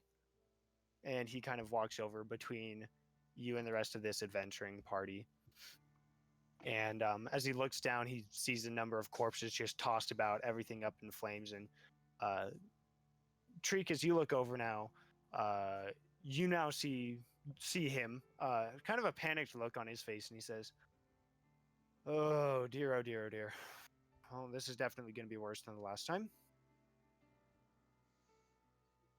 Do you just go ahead and like clean up over after most of these things? Is that kind of your jam?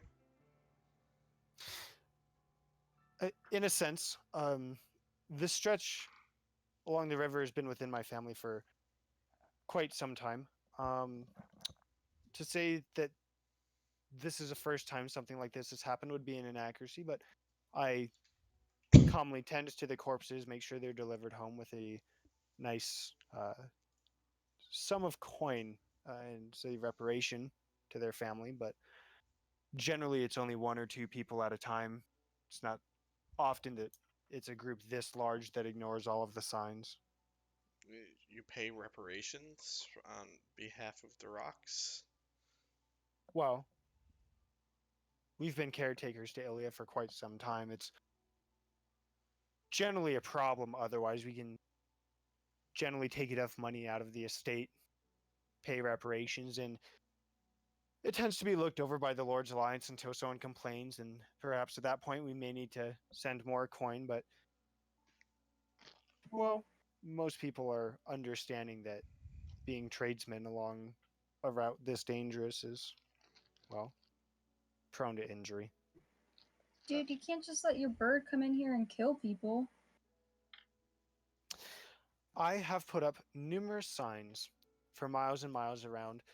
There's no possible way to go from anywhere through here towards the coastline, especially from Scornubel, without seeing the signs. They're not even in common. As you guys have continued to travel here, you did see more signs, some more weathered than others, but which boasting a warning sign towards this large bird. What is your name? My name is Duke William Swainson. The Swainson estate has been watching after the last of the, well, literally quite the only of the Roxas Aorpinus for, well, a touch over a century now. So, that being said, as long as you understand the dangers that await you ahead, I would truly suggest that you either turn around or at least be well educated in the risk you take moving forward. Is there a path we should take that will avoid the rock? He snickers for a moment and he says, quite frankly, Ilya could come down at any point and dispatch all of us if she was in such a foul mood. I Foul agree. mood. Ha. Virgil. Totally unintentional, sorry. As you kind of stammer for a second, he looks and he says, but that being said, we normally keep her quite nicely fed off of various types of livestock. Not cows. However, well, cows indefinitely. And he looks at Pete and he says, you might keep her in a safe spot while you travel, either forward or back. It's to your discretion. Although, I do believe something's changing. And it's quite exciting, really. Although it not being of the Apiornis family, I believe she has found a mate. I swear, if you make us kill another baby animal, No, these sound like they're elder animals that we're killing. well, dude, if your rock comes to us, we'll do whatever it takes to defend ourselves, be it kill it or not. I was afraid you'd say that. I would be willing to offer you a sum of coin to specifically not hunt Ilya. Okay, listen, we're not here to hunt bird, but like we need to get from here to Chernobyl, and we need to not die in the process. That's I can respect that it's an endangered species, but at the same time, like it can't go around killing people. As I've said, I've put up numerous warnings, and to be quite fair, it is family or it is land owned and maintained by my family. Without us, there wouldn't be any roads to travel. And as he states this, and as you state, we're not here to hunt the bird. Two members of the opposing party kind of speak up and say, "Hey, we are though." Okay, that's your business. I Well, you believe look what to she's travel east either, correct? So the question is, do you plan to hunt with us, or do you plan to let it be? I mean, I have no intention Hey. of going down and hunting a bird to extinction. That's kind of your prerogative if you want to do that, but Yeah, we're on a Hold timeline, on. dude. You see a number Yeah. of We'd corpses offer you strewn guys upon the road of killing. which you travel, and you find it unnecessary to kill such a violent beast. Like you said, there You were get- signs, private property. Does that not make it any better? Sure, it's Hold- privately owned land. Everybody People calm still down. travel it. Does that not make it any better? That's trespassing. Trespassing is condemnable by death. They got it. You said you were hunting. Why are you hunting this rock? Coin. Far more He's than this man's you offering. coin. You He haven't looks- even heard his offer. He looks over and he says, I don't care whatever you've been promised. I'm willing to pay you triple. They kind of spit at the offer and says, as if your pockets were deep enough. He is a duke. Hey Duke, if you pay us triple, we'll kill them for you. No, I don't know. That sounds terrible. Nature casts Investiture of Wind and flies the fuck out of there. You do see this feral tiefling, the fire in his hands begins to grow a bit as it pulses, and you can tell that it's already what appears to be a fireball spell, although at this point already a little larger than he is accustomed to tossing away. Yo, calm down. Well, how much were you promised? Let's start with there. 10,000 gold pieces, split between the By five who? of us. It's none of your business. Private contractors. Some people would rather be gone of a beast, especially on such a common trade route. You do Besides, forget that you Word offered is me that a someone was job, going right? and cleaning up the forgotten city of Elturel. Secure a road like this, perhaps relieve it of the people who own it. You could make yourself a pretty penny, especially if you belong to an organization that had such vested interest. Uh, This is where I, you shout Zentara. We're not Zentarum anymore, though. I think nature just kind of just like just kind of just strolls away from this conversation a bit. Like, I don't know. You hear Duke Swainson say, "Pfft, you couldn't even find him. I bet that you could search the entire estate and not find it. Without me, anyways, you wouldn't know where to go. So, Okay. take it or leave it. I'll offer you, or you can go ahead, wandering my estate before I send my men out to dispatch you proper." Yeah, do that. Who is he arguing with? I'd like to hold an action. The if other they party. attack. I mean, you could give us gold not to hunt it too. I mean, when we're going to anyways, but I mean, if you want to, You wanna kind of pay lost us, that like- leverage. I mean, what if we change our mind? Like, you can give us gold not to change our mind. I would take it at your word, if you accept my coin, that you will not hunt ill. It's your Deal. choice. Deal. You're a very will reasonable not- man. I appreciate that. And he offers Grim 1 gold piece. One more than So Grim am I to had understand that before. The 6 of you, including your cow, are swearing an oath to not hunt my dear Ilya. We will not hunt it, but if it comes near us, we're not going to run away Like, from we're it. not gonna let it eat us. Like, We're going to defend our whole party. Well, as long as you leave them unprovoked, then you should be fine. oh, What about the mate? Is this for the mate too, or is that double the price? No, that would be inclusive of both. My hope is to find a new crossbreed in rocks. What After being hunted is to this extinction mate? both in the spine of the world, as far as we know, in Aranok, I think it would be nice to have such a rare species, even if it is crossbred, once again gracing the Sword Coast. I What think Yeah, they're is no, still this in the mate? spine. I mean, as my friend pointed out, we have no interest in hunting a species to extinction. Again, we just need to make our way through. But we'll definitely give you a guarantee that we will not hunt it for coin. Absolutely. So you're all in agreement then? yeah. Yeah, the party spat up. It'll die one way or another. We'll find it. Okay, Tracked That's- plenty of beasts. that's cool. You guys do that. What is this mate? Another rock of some sort, from what we've heard. Got plenty of intelligence. And in fact, now that I think about it, the 6 of you appear to be the ones working under the Lord's Alliance for clearing Outro. Yep. Is it already You done? just realized that we discussed this 3 days ago. Huh? Yes, we Yeah, took it's out cleared. we cleared Elturel. You're welcome. I recommend relocating your rock because more people will probably travel through here. It's my land. It'll do as it pleases. Like, Anyone that ignores the signs risks risks death. I'd put some like gates or private property or something then, you know. Yes, let me simply gate just- off tens of thousands of acres of countryside property. look, Just across the road. you handle your business. I'm just saying more guys like them are gonna show up one way or another. So You could make these toll roads, and not only do you get money, but you could prevent people like this from coming in and having to pay them coin to go away. I was actually thinking a nature reserve. There you Especially go. once they were to repopulate. Set aside money now, a few generations later, could potentially have visitors for such amazing animals. So, as a party, what is your decision? Are you guys going to join the bounty hunters and go hunt the creature down? Or are you going to take an offer to promise to not hunt it down? that's a hard nah I for me. wanted to ask the Duke a question before. Sure. Do you have a keep or a castle or some sort here?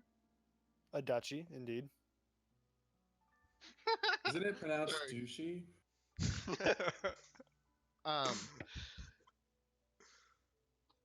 How do you travel? How do By you travel horse. through here?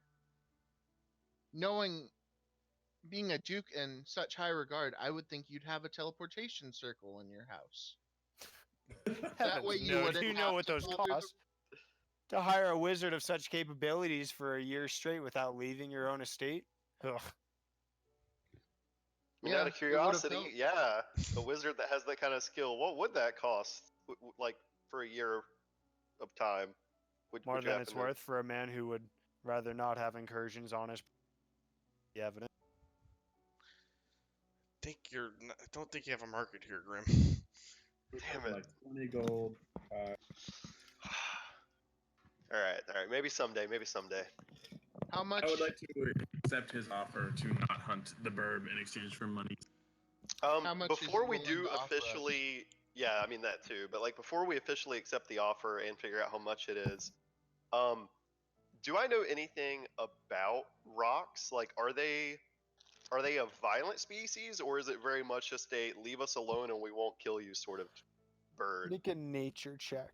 While you do that, Treek, as you go to reach out and shake Duke Swainson's hand, one of the members of the other party kind of spits back over your shoulder. He says, "Do you know what treasure that thing's likely hoarding? And it's something that old, that rare itself. The feathers would surely be worth a fortune.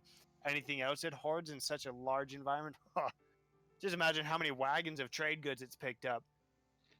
Fudge the money that's already been given to us, or promised to us at least, to dispatch this creature. Think of what's there waiting for us. You're willing to take this man's paltry coin." I think I kind of call over my shoulder. I'm like, I think you guys kind of lose the moral high ground here if your argument was that it's to protect people. It is. Coin's always nice, though.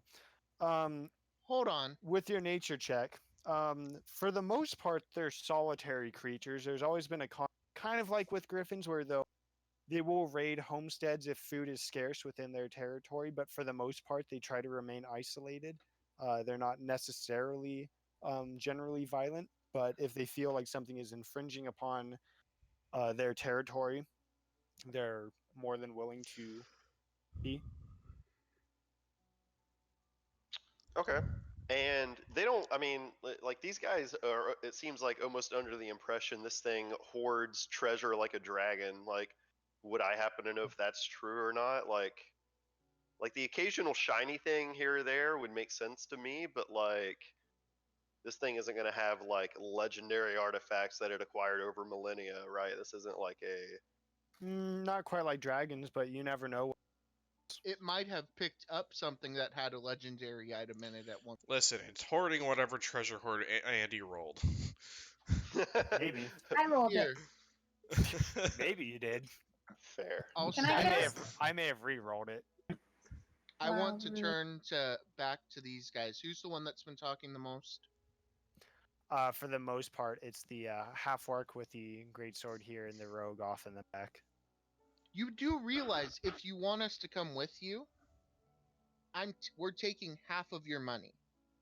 Oh, So you only absolutely. get I don't think 5,000 it'll for even the scratch two the of you. surface. We probably won't be able to carry it all And- home anyways. And I'm taking 3/4 of that hoard that you take.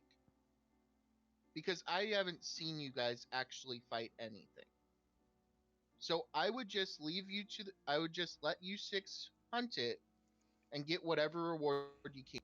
Make a Stop investigation bothering check. us. Why investigation? I'll tell you, you got to make one. That's so bullshit. Looking over this party, especially considering that they're trying to hide anything really, looking over the weapons and their armor, they seem to be pretty decked out. This probably isn't their first rodeo. Now, they're not wielding anything along Dawn's Hymn or the Reaper's Mark, but looking at the quality, craftsmanship, and overall shine of their equipment, you could gather that a good portion of it is enchanted in at least some form. What I was trying to get out of that was to see if they still come back and go, well, you should join us, and then kind of had an insight check to figure out if they're actually kind of afraid of what they've seen so far. Give me an insight check. Hold on. Not better. They Well, it's a don't little seem better. phased in the slightest. Is anyone else proficient in insight? I am, Yeah. but No. honestly, I've kind of made up my mind about these guys.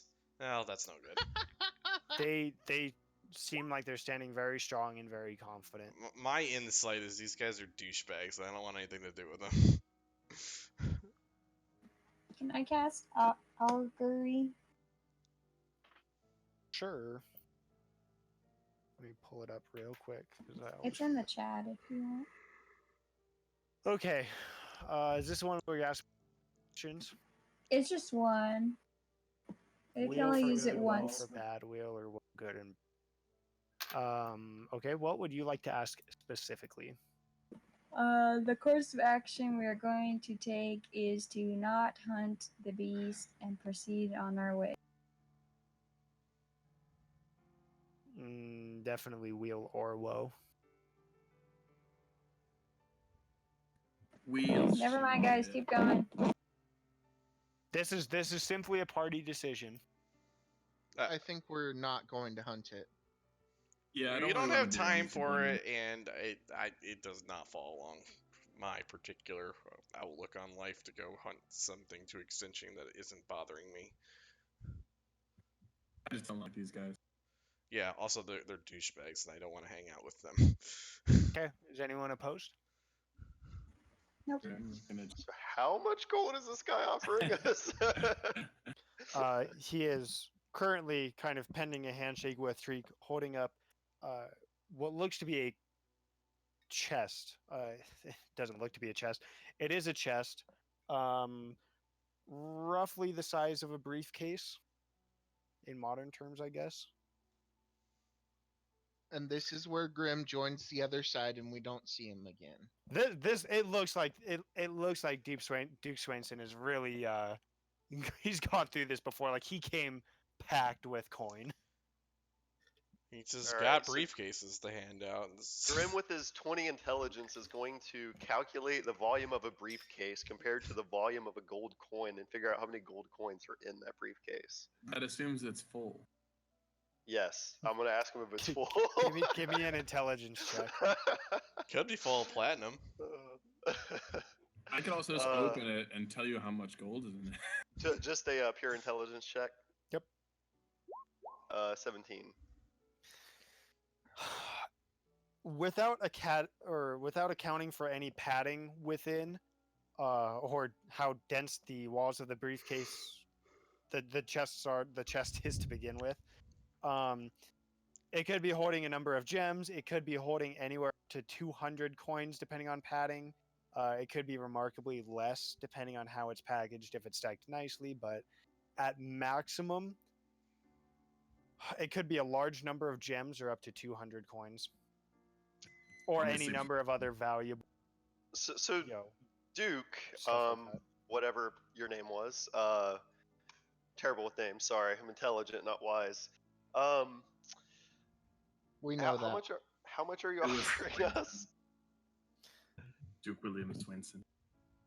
We could say that it would be enough for each of you to live moderately comfortably for at least a year.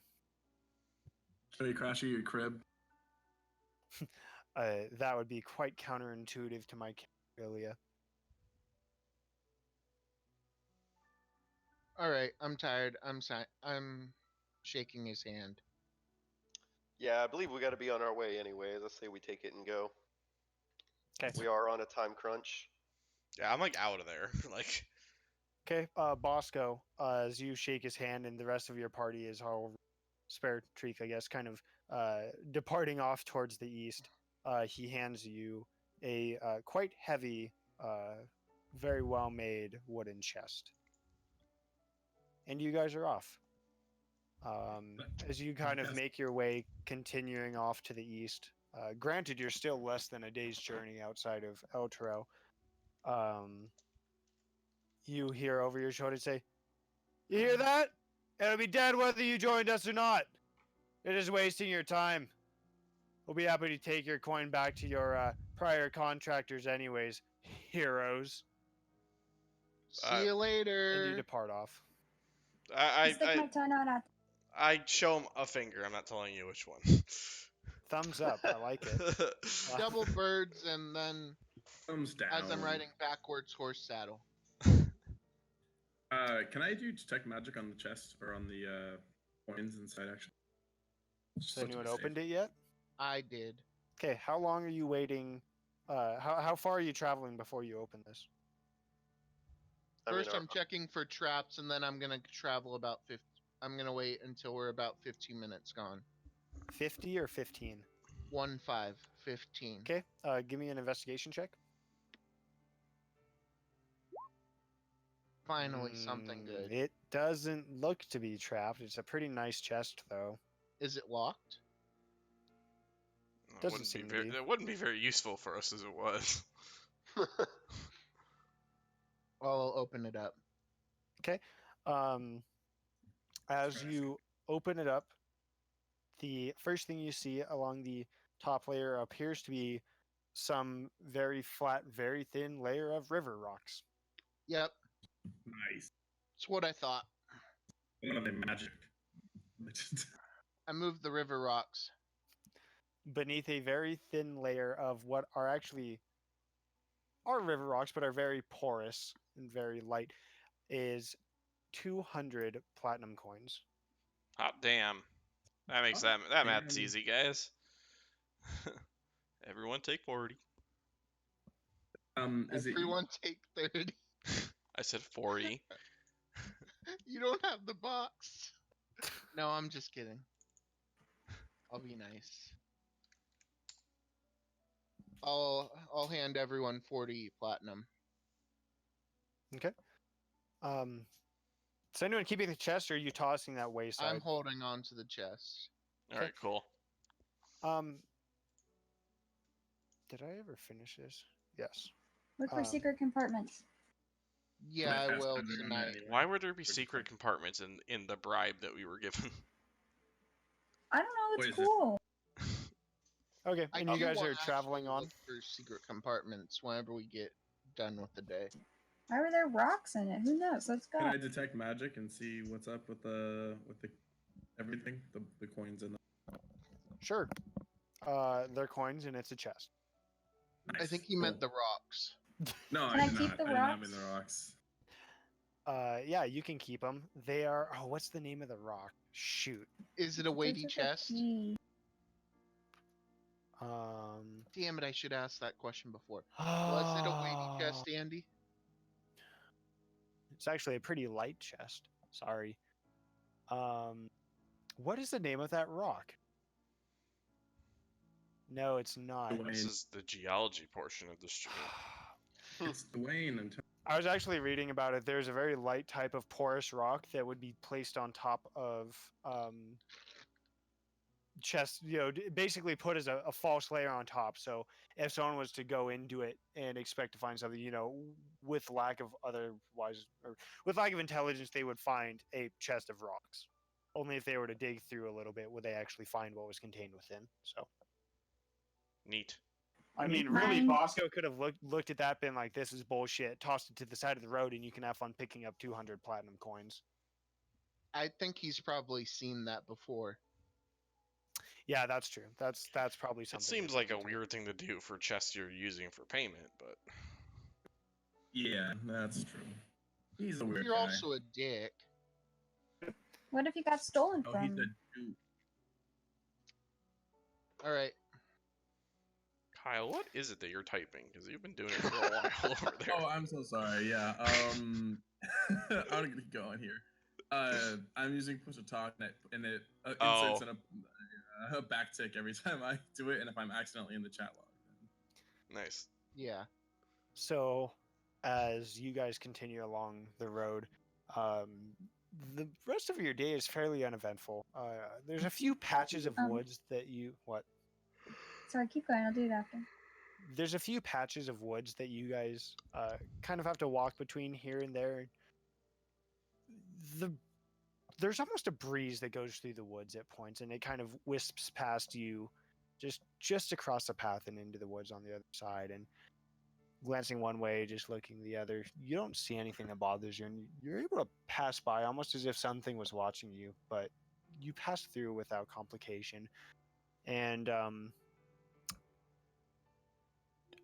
near sundown, you guys come to what looks to be a farmstead of some sort. I didn't put your tokens there. Whoops. One moment. On the way there, can we stop someplace and just make a little clearing that looks like a rock came through in a completely weird direction? Ooh. That would- Subterfuge. Just to mess with those guys. I hate to say it. You know how big a rock is, right? I can make a lot of destruction. You 6.5 realize feet. a rock's wingspan is like 40 to 50 feet, just one wing. Try 200. Yeah. I'll just do some like claw marks, you Why is this know. not working? There we go. That was weird. Light a fire. Oh, I'm just saying, like, I see how it is. You just don't like me very much. No, it's because my map has different, so it's hard to tell like where it actually continues. There we go. I should have just zoomed in a bit.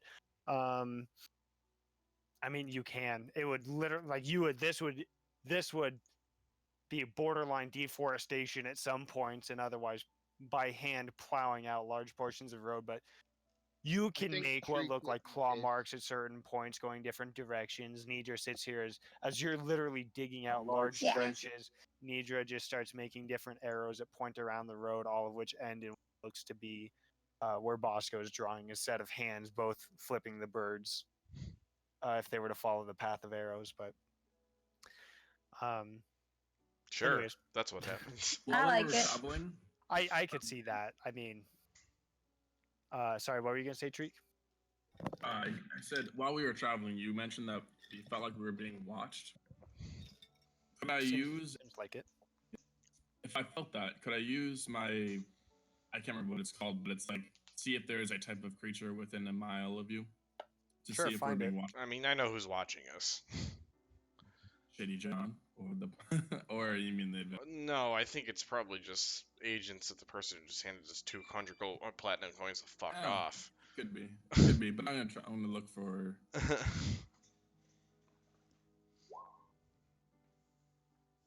Okay, what type of beast are you gonna choose? That's a great question. What are rocks? Yeah, they don't seem like they're any I of don't these. think there are any of them. I feel like they're I mean, just hey. beast. Ah, son of a Yeah, bitch. I'm just playing with you guys. I just really like messing times. Okay, so you're choosing Yeah. beasts. Well, beast isn't an option, otherwise that would be. Also, Uh, I'm quite that'd be certain cool. that there are several beasts within 1 mile.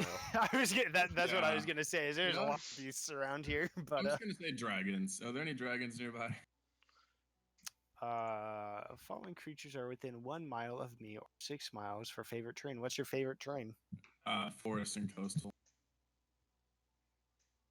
Mm, You gather that there's a potential source of some form of draconic energy within 6 miles of you, but I don't even know how to describe this. You could almost shake it off as like you think it's there, but at the same time believe your own instincts. Okay. You kind of got the same feeling off of Tresor a few travel sessions ago, you know, where it's like there's a draconic presence, but like, you know, when you think dragon, it's not the same dragon, you know, if that makes sense. Like a dragonborn. Yeah, it could be anything from another fairy dragon to a pseudo dragon to. yeah, like it's some form of draconic bloodline. Yeah, Okay, Or even cool. just So there's a number of Gardrix. options, but Yeah. What's it's just What's so that? it's so vague. I mean, you can take it as it is, just but like a feeling. yeah. Sure. But you guys kind of as the sun's really beginning to crest down, you come by this farmstead and there's a much older man out front and he's tending to some vegetables. You see him picking a variety of root vegetables and tossing them into a small kind of carrying bag on his side. And he looks at you and he's walking through and kind of looks back to the vegetables and snaps back and looks at you and says, "Oh, it's not very often that we have traveling around these woods. What do you call yourselves? Stupid or brave?" I call myself bravely Nadra. stupid? A pleasure, Nidra. And to you too, stupid. Bravely stupid. Come on, you got to use the full name. Bravely. My apologies. No, seriously though. What are you doing on these roads? You didn't see the signs. We saw. did. We just have a place to go. We have Fair to get enough. to drawing a blank. Grenoble.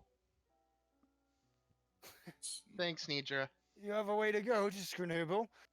Would you care to stay here for the night?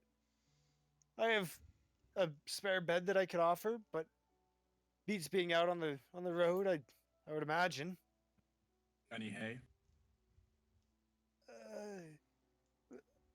Perhaps some, not the best, but some.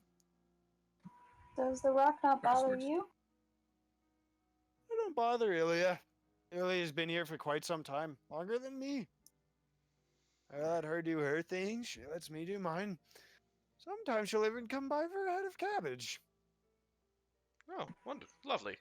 Yeah, if you don't mind us like pitching a tent in your yard just to be safe from her tonight. How much would you charge for such a service, sir? Nothing except your consumption of a bowl of soup. Treek, I think there Pete bread? should sleep inside. Yeah. That's a great. That's a great point. Could find something, perhaps. Come within the gates. We'll I find go. you something. I want insight check him. Okay, make an insight check. Hold on.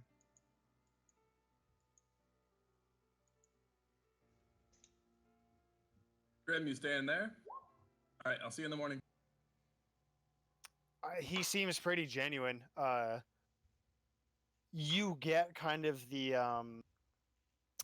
a sense of I feel like I intrigue that you've just seen with saw some him very here. old and very experienced fishermen during your times along the coast. But he seems nice enough. Rents an Airbnb from his. So he I kind like of him.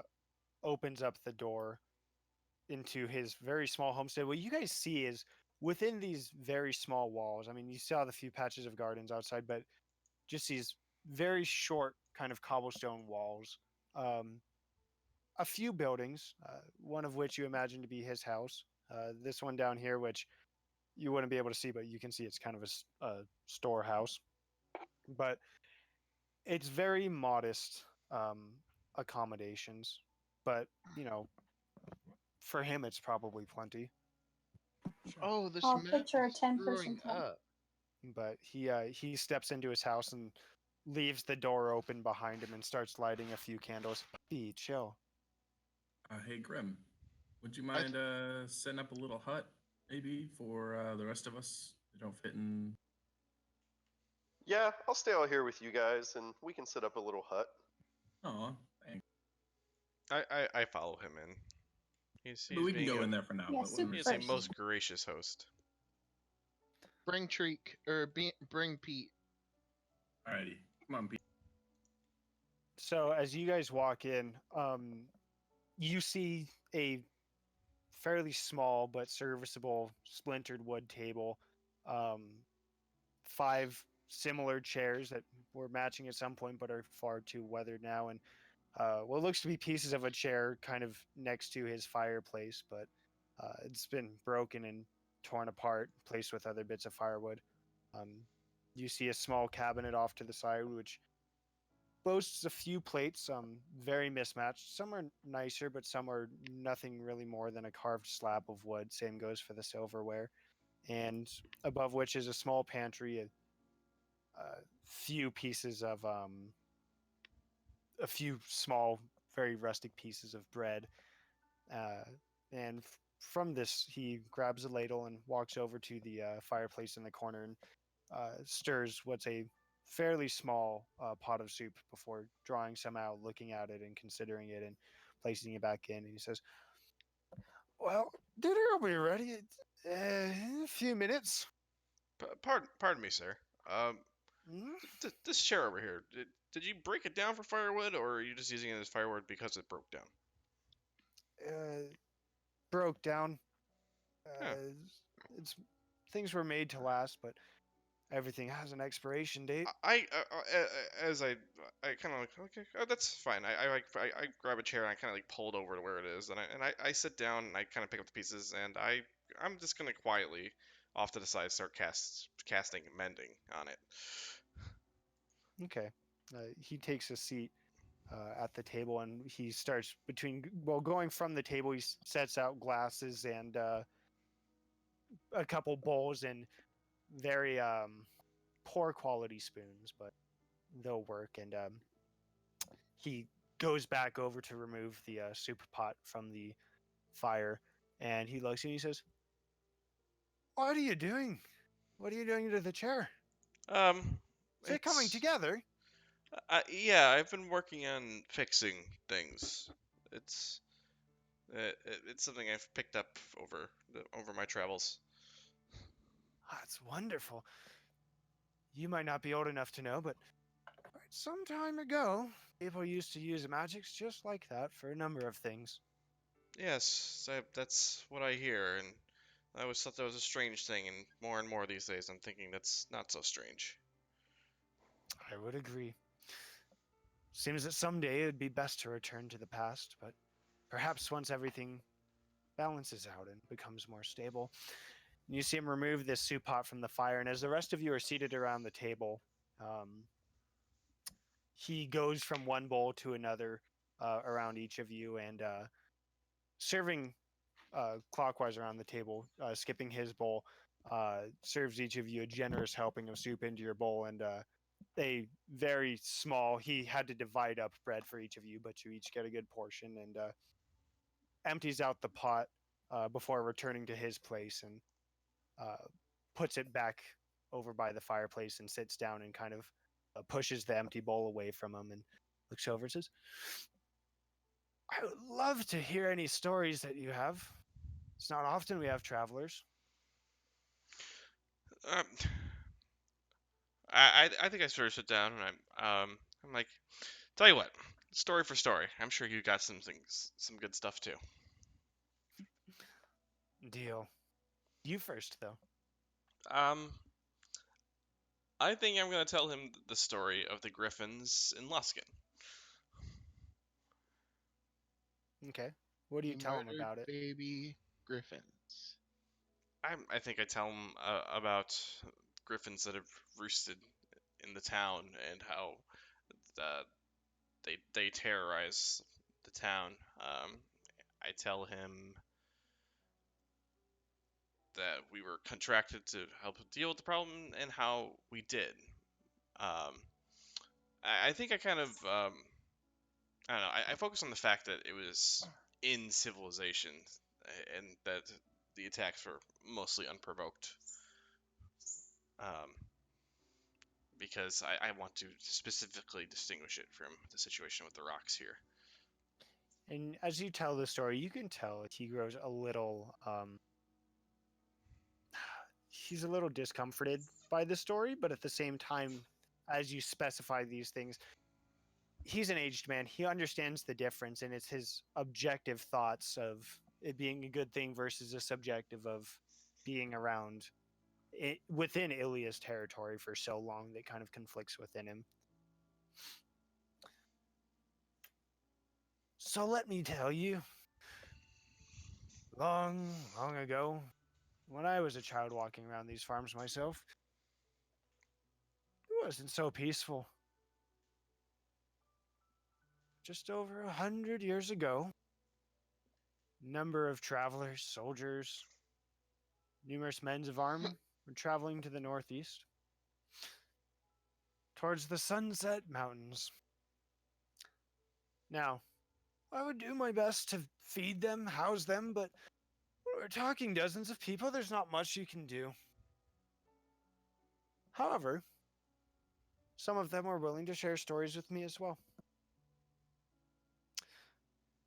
He goes on to tell you a story about a young woman, maybe in her mid-20s, a cleric, dressed in soldier's attire, but making her way towards the Sunset Mountains with a small regiment of soldiers of some sort. And she had shared with him a story of a cavern of nothing but diamonds, as in the walls in its entirety were nothing but diamond.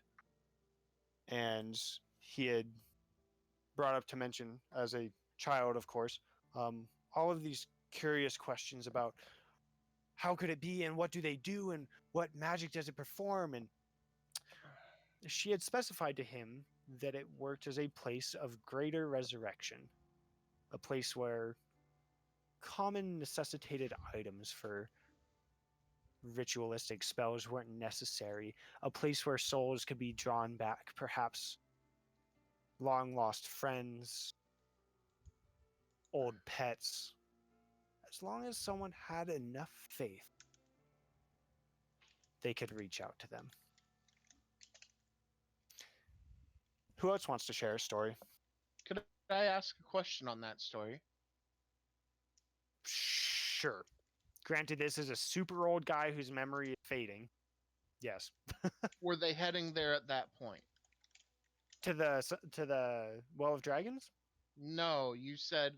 Oh came no, up they were time- heading towards the Sunset Mountains. Okay. Because I was trying to figure out if those two places were in the same spot. No, No. unrelated. Okay. I think Bosco, being Bosco, starts to describe what we just did. How we just fought in Elturel and all of that. And Bosco being Bosco, he kind of boosts it up a little bit more where we only fought 3, we fought 6 Dragliches. And I we feel tore like through thousands. every of time he undead. says something off, Nidra just like whispers the correct thing to the old guy, but I don't know. I just see your character doing that. I'm literally only Abby's gonna. I'm literally Ren, Nora's telling stories. Yeah, exactly. Ren as Nora is telling stories. From what? What's What's a that? ruby thing? Oh, okay. In turn, he tells you a story of he describes them as a dark traveler who had come by once. He had insisted that this traveler stay a night. The traveler declined continuing, but it was already well within the evening. He only noticed a traveler due to the sound of his horse outside of his home as it passed by. The traveler, who hesitantly came in to rest for the night, spread rumors of an old crypt, known kind of in short as the Warlock's Crypt.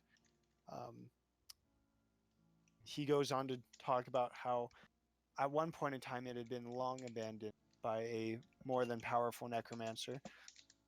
However, the facilities were then occupied, or at least rumored to be so, by one who worked in not necromancy, but gallomancy.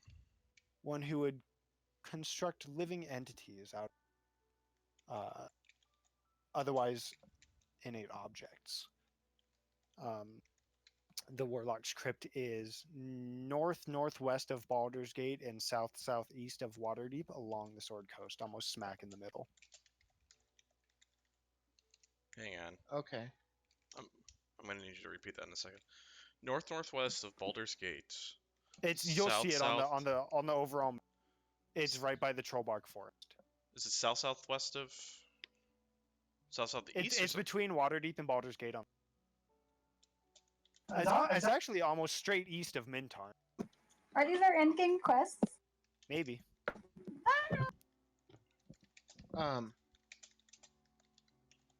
I'll ask him how Whether long. what? Hold on. Abby has questions, but she's not using Sorry. Discord. Did I miss the Cavern of Diamond? Is that where? Did they say where it was?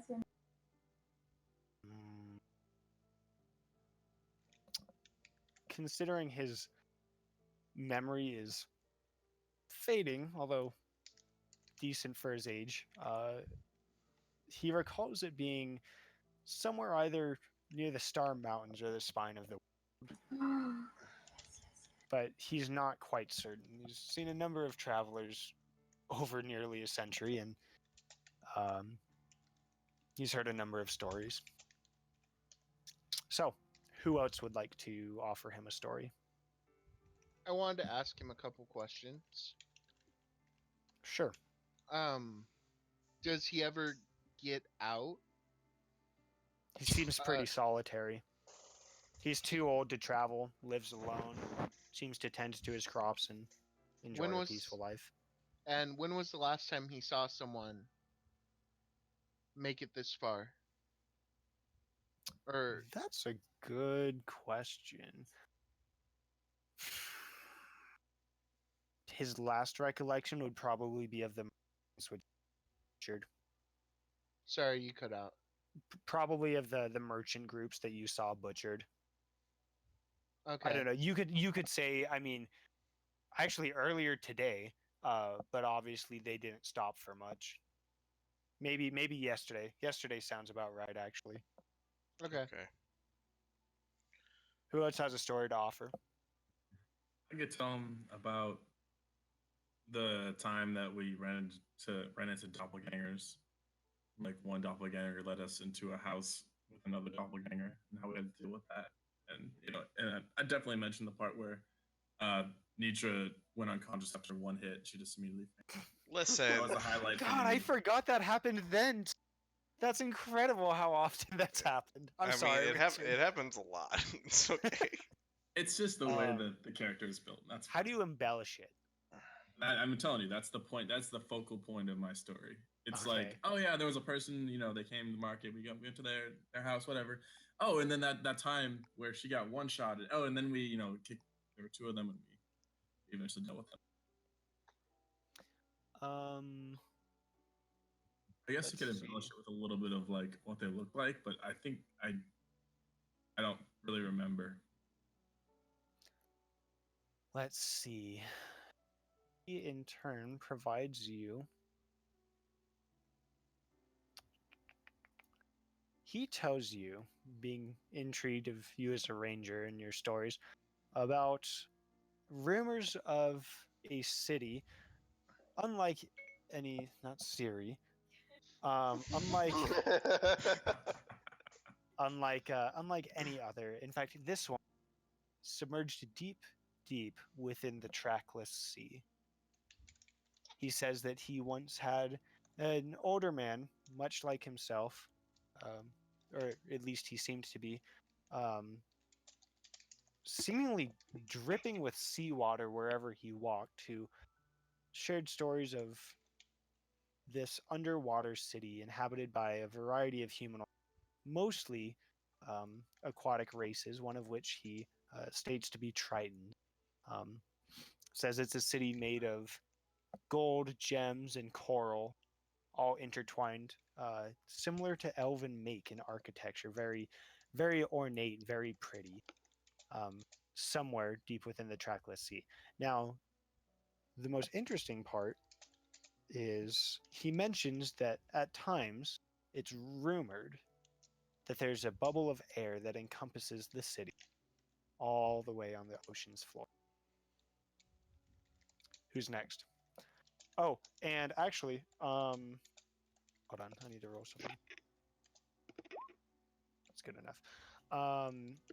As he finishes up that story, and as someone else is about to begin, Yana, he looks back over to you and says, "That cave may have been somewhere else. It could have been in Aranok, actually. Or perhaps out towards Cormyr. Perhaps near the spider haunts. The woods. Sounds what are we right. talking about? Abby had asked him earlier about where the cave full of diamonds. Oh. And he had initially provided a different location-ish. A very wide different location. It's gotten a little wider now. Alright, what he said... Shit. What did he say? Abby's got it. She's got it? Okay.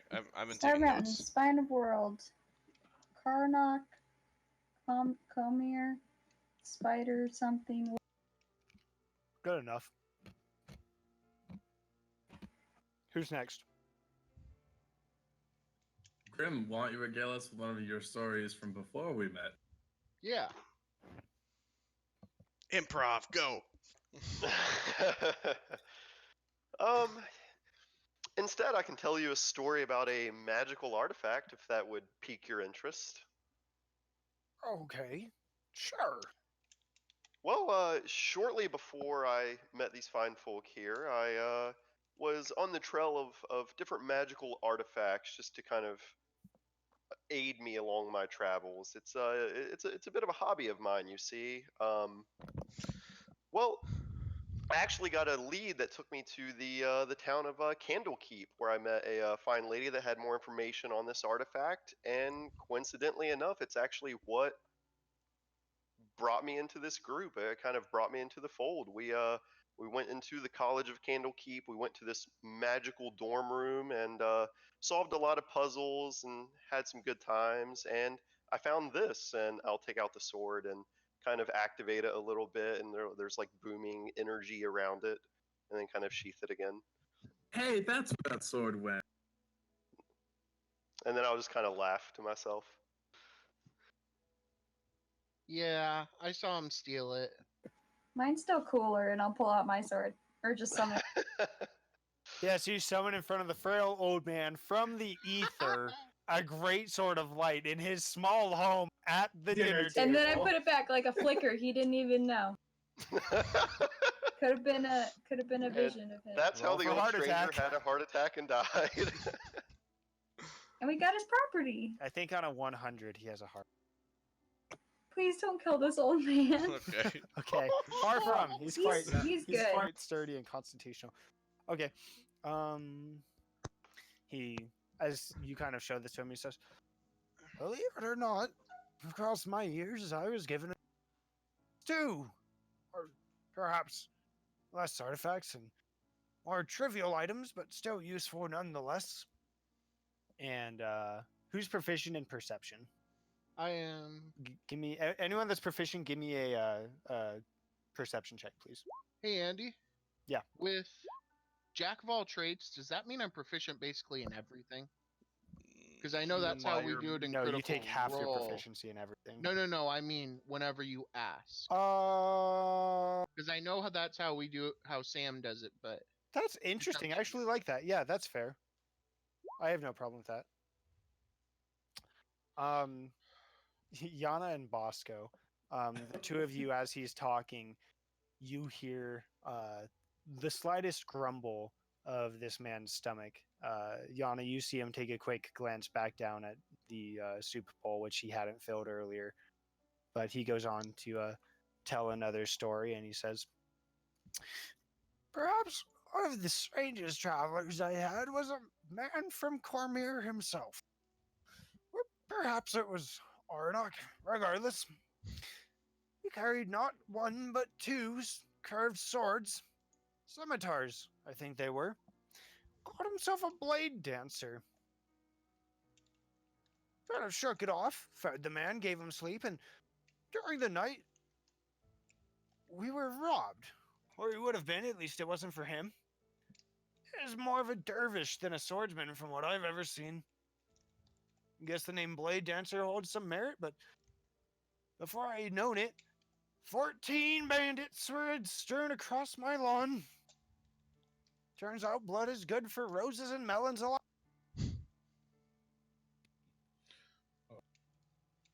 That is I want to give him hilarious. some root beer barrels. Nice man, though. He was quite shocked that he had butchered over a dozen men, well, a few of which were women, just in front of me. Left me some gold to trade off. Said it could be the least for his troubles he had brought me, but continued upon his way. Who would Did he like to have a share name? another story? I'll offer him a root beer barrel Why do you have root beer barrel? When did you get root beer barrel? because Trigger loves root beer barrels. You hand him over a piece of consolidated beer-flavored candy, and he says, Sweet candy. "I haven't had one of these since I was a child. Used to be brought along by wagons by a nice old lady. Every time I would run out to the gate, she would hand me a small little pouch full of these wonderful candies. These were always one of my favorites." It's the least I could do after you offered us your dinner. You see him pull out a very dull but still functional knife, and he kind of splits the candy on the table and then splits each piece again, and he puts a quarter of the candy into his mouth and then places the rest in a small pouch on his side. I feel bad that this man hasn't eaten. I kind of want to give him a good berry. Do it, Treek. Yeah, it's He's just, a yeah, good why of not? us. It's just a good berry. I'll like reach into my backpack if I'm pulling something out like it hasn't like it was in there, and then like have good berries in my hand, and then pull out one. Can you ping Goodberry for me? Sure thing. What's our dessert?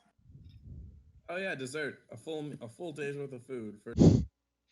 I mean, it sounds all right. Actually,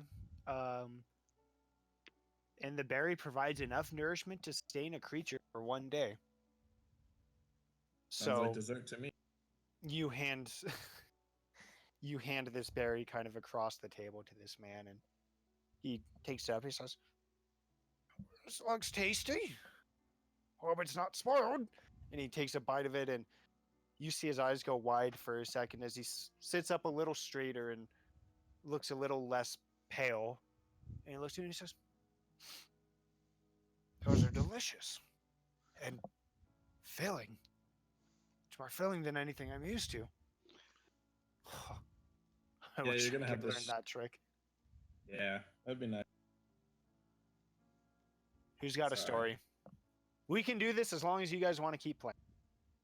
Once someone's got to go, probably when Abby needs to go, we can cut it.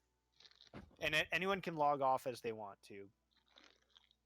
Drake, did you tell a story yet? I did. I told the time that you got one shot by a doctor. Oh yeah. So, did Yana tell a story?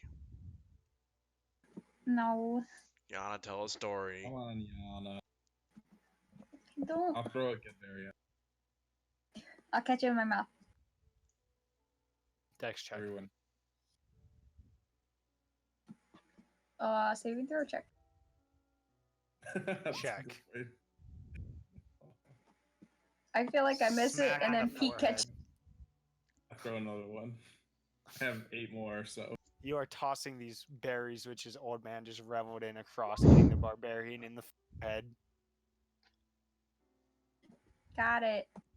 I'll give one to Probably. Pete as well. Seems like a good. All right, Yana, story time. Are there any we haven't told? Oh man, we've been playing this campaign for over a year. Oh, I'm sure I we missed get all the first one. stories. What was the first one? The Griffins. Okay. I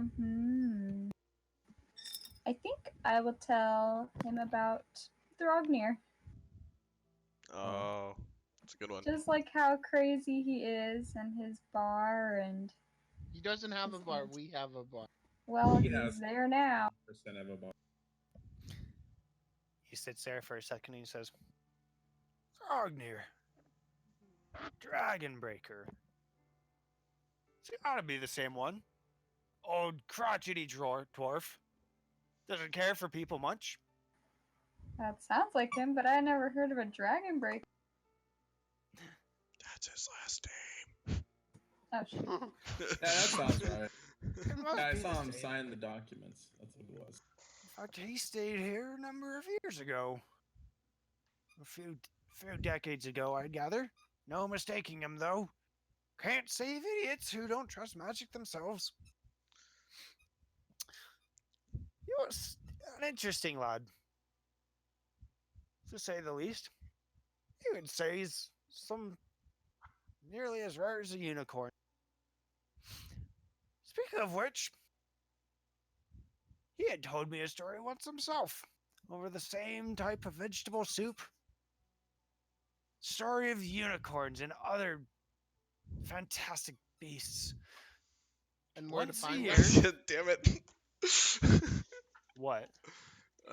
Christian beat me to the punchline. Once a year, the summer solstice, they say they run through the high forest all the way from the southwest, through what's known as the Unicorn Run, to the base of the Star Mountains. Some say they hold some form of a ritual there. Something to do with the forests, but yes, you didn't know much more than that. Star Mountains. Let's go ahead and take a 5-minute break, grab some water, and we'll come back. Yes. Cool. Dope. Okay.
button.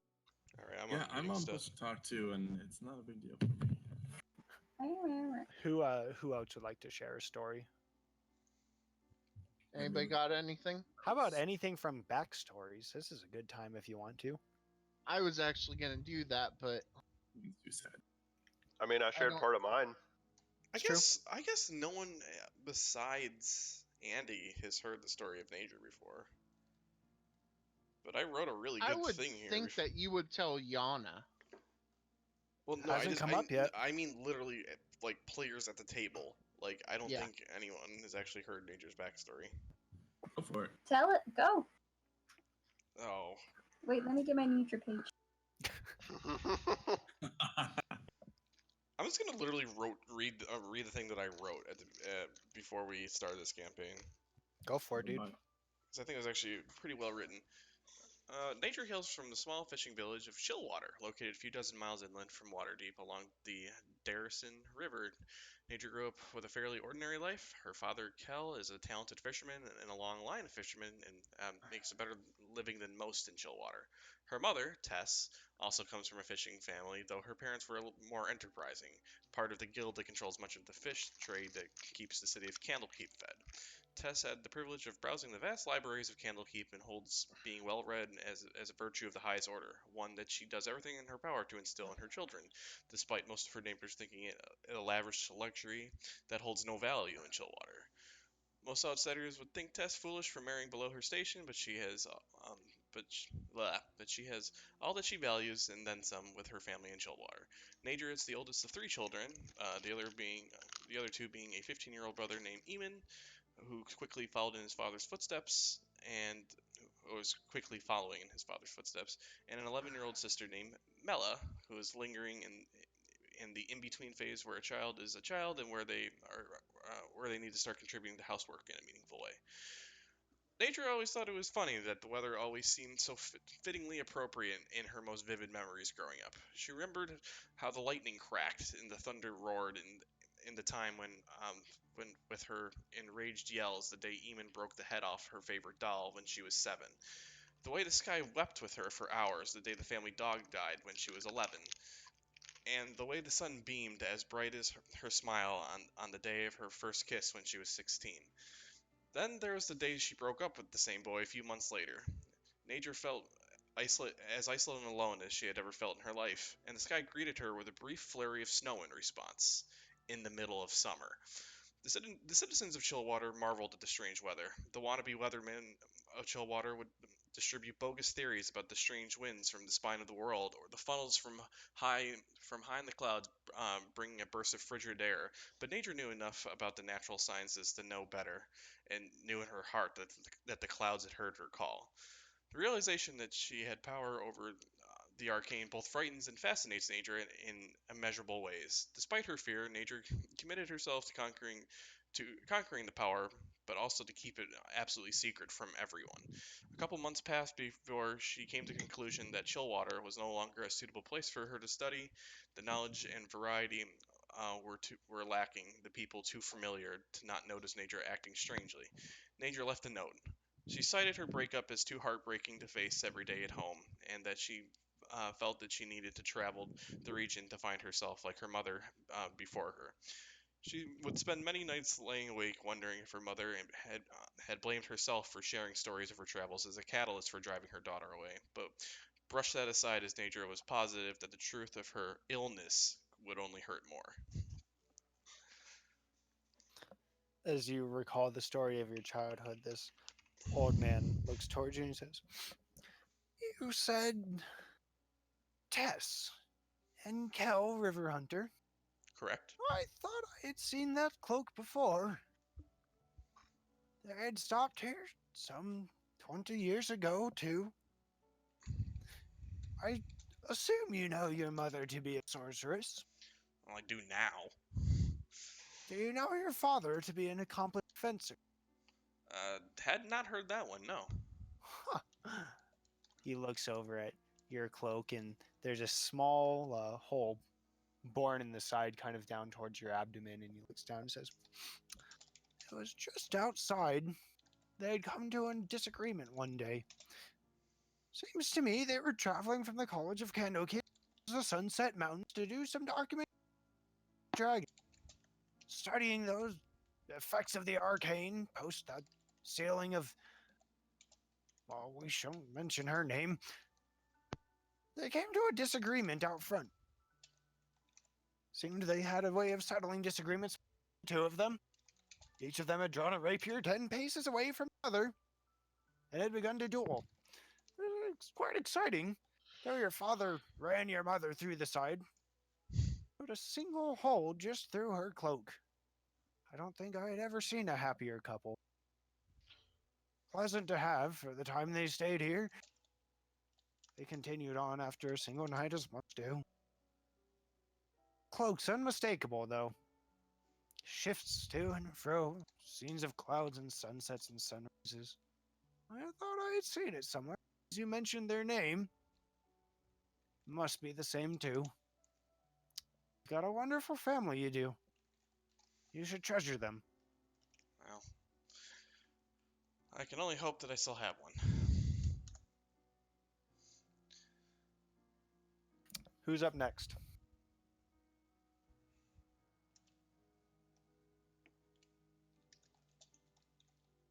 Or we can be done. Anybody got anything? As you guys kind of sit around, stands up, and let's see.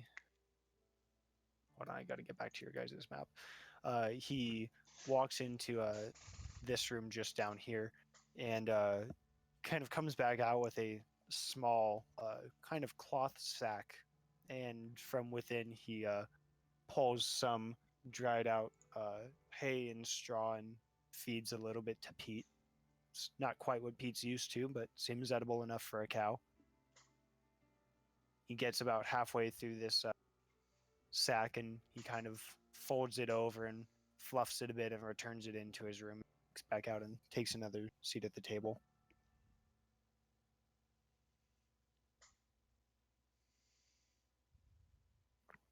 Oh, if you're all tired, you can go to bed.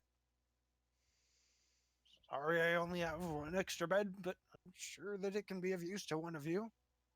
Which one is his room? This one down here, the bottom left. So this is the spare. I'm sure I can have something put together in the morning for breakfast if you'd like. Sure that you all have somewhere else to be, as many do. That's quite all right. I think we can get going pretty early, but we do thank you for your hospitality. Who wants the room? Well, Just out of curiosity. I think Pete should go in the room. I mean, if we're out, I can pile out in the hut with Vaughn or Grant. How big is Leoman's tiny hut? 10 by It's, 10. yeah, it's 10 by. I think 10 by 10. How tall? 10. Oh, it's a 10-foot radius, so it's actually 20 by 20. 10 feet tall, though. Yeah. So hold on, I'll draw a circle. What Basically, is the it? grass in the front yard, where a little beyond where the tent is. And you can change the color? Like that.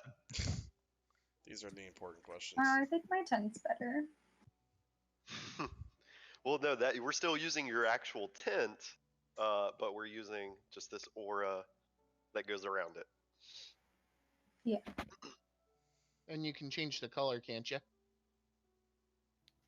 Of mine, yeah, I could if I wanted to.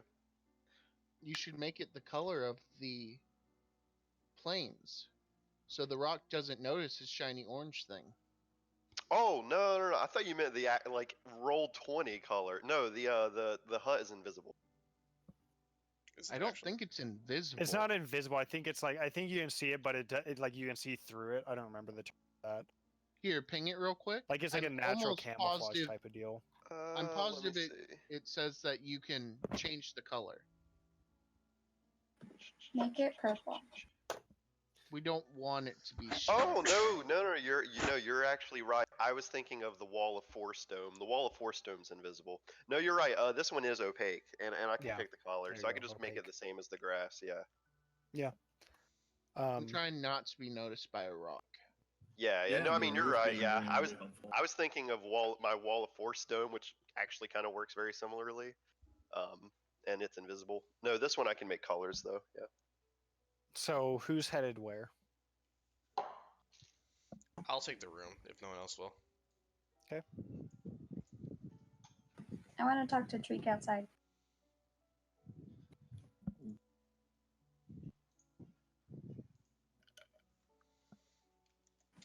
Hey, Treek, feel like going hunting? Sometimes when we need it. I was thinking because this old guy was so nice to us. Oh, we should have caught his name. Oh, that would be I was thinking since he was so nice to us, we should maybe we could go hunting a little bit tonight before we go to bed to bring him some fresh game. Yeah, that sounds like a good idea. And I think with your stealth and my forest knowledge and your forest knowledge, mostly And the- you, Okay, but I'll be there too, and we'll do it. sure. The Yeah. Can I hunting. talk to the guy? In a minute. What do you guys? Okay, so you guys are going off hunting together. Yeah, and I have this feature. Um, go ahead and each of you give me a nature check with.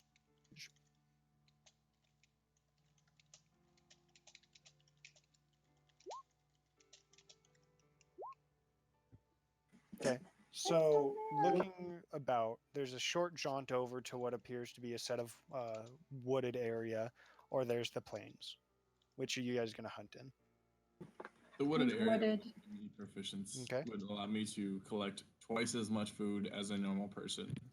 So, as you guys make your way into the wooded area, Treek, it's been a while since you've been in wood like this. Undisturbed, very natural, practically untouched. You easily pick up a few sets of fresh tracks. You see, oh, I just broke something. You see what appears to be a large set of bear tracks unaccompanied. And you also see what appears to be deer or elk of some sort. Could be anywhere from 2 to 4 of them. What would you like to track? I look over to Yana and relay that and say, I think maybe a deer would be better. I don't think he could Yeah, use full bear. yeah, elk. I'm thinking. Okay. Unless, do you think did it look like he needed a cloak? Nah, he should be okay. Make I think- make an intelligence check, Yana. Actually, you guys were both just there. Looking around his house, there wasn't much in the way of either comfort or he had like one blanket laying around and maybe one in his bedroom perhaps, but even though it's inland, it does get cold here. Thinking about a cloak, that might be something that if you guys could prepare, or even just a fur blanket for him would be worth quite a bit. Okay, that's fair. And Yana, from the imagery that I see, I'm guessing you're pretty good at scanning things. I probably am too. Yeah, I can skin it. Okay, well, let's see if we can get it, catch it first. Yeah, if we lose the bear, we can go after the deer. Okay. Each of you give me a nature check with advantage. Actually, yeah, survival check. Sorry, seems more fitting.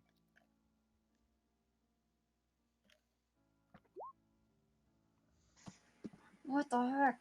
Without much effort, mostly with Treek leading, you guys are able to come across a small clearing at a kind of broken stream where you see a very large brown bear.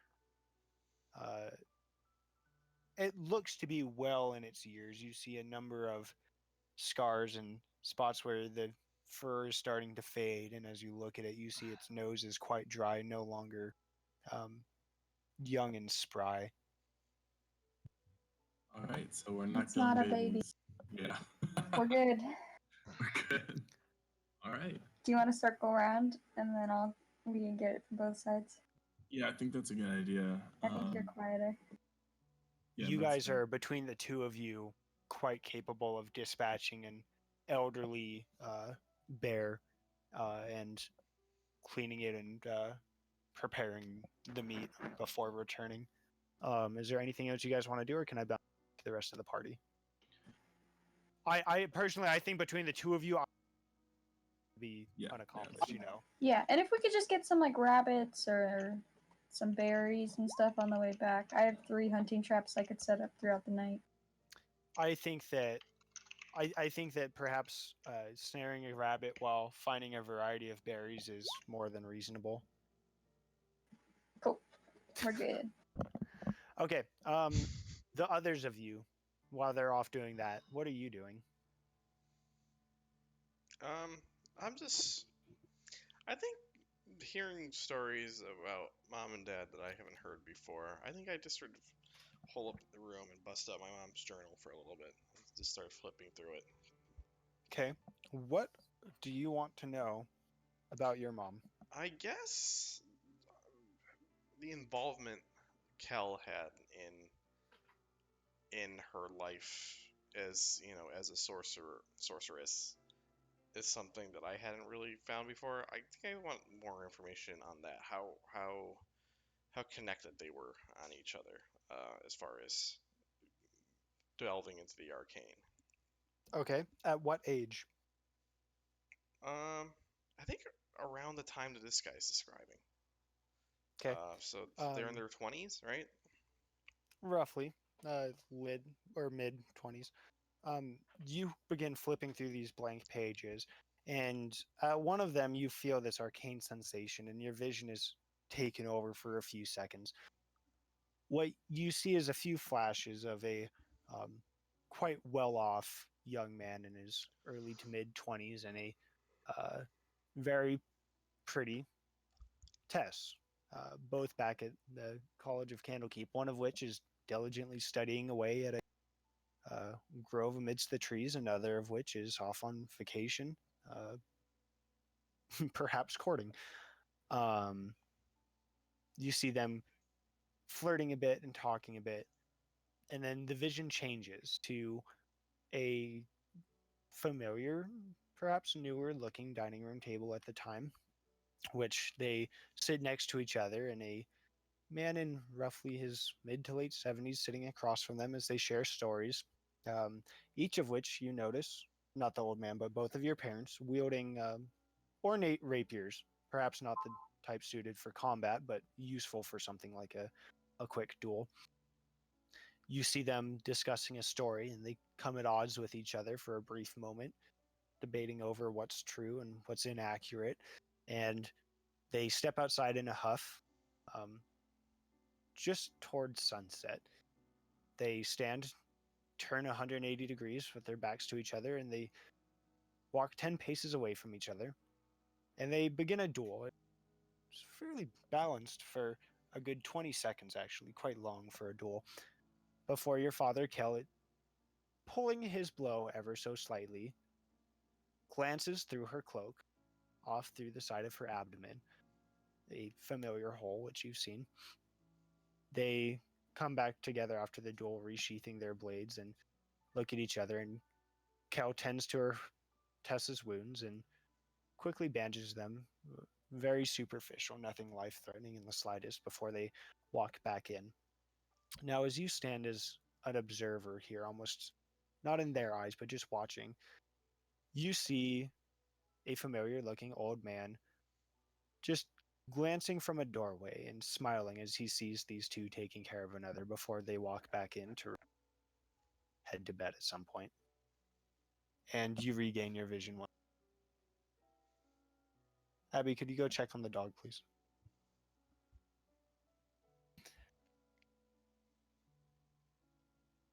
And that's it. Nice.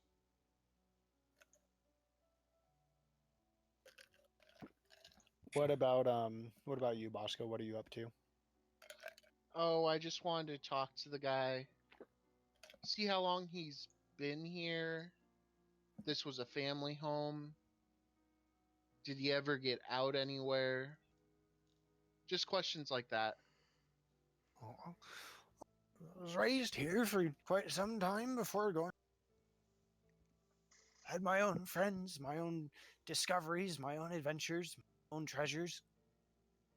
Came back here as hopefully my son will someday too. He shakes his head, kind of furrowing his brow, very hopefully, maybe a little worried, but he looks back and he says, "Since then, I've been here perhaps another 30, 40 years. Gosh, it may be going on 50 now, actually. Don't get out too much anymore. Farm's been in the family for generations. We each had something new. My son's addition was that front plot that I was tending to as you walked up.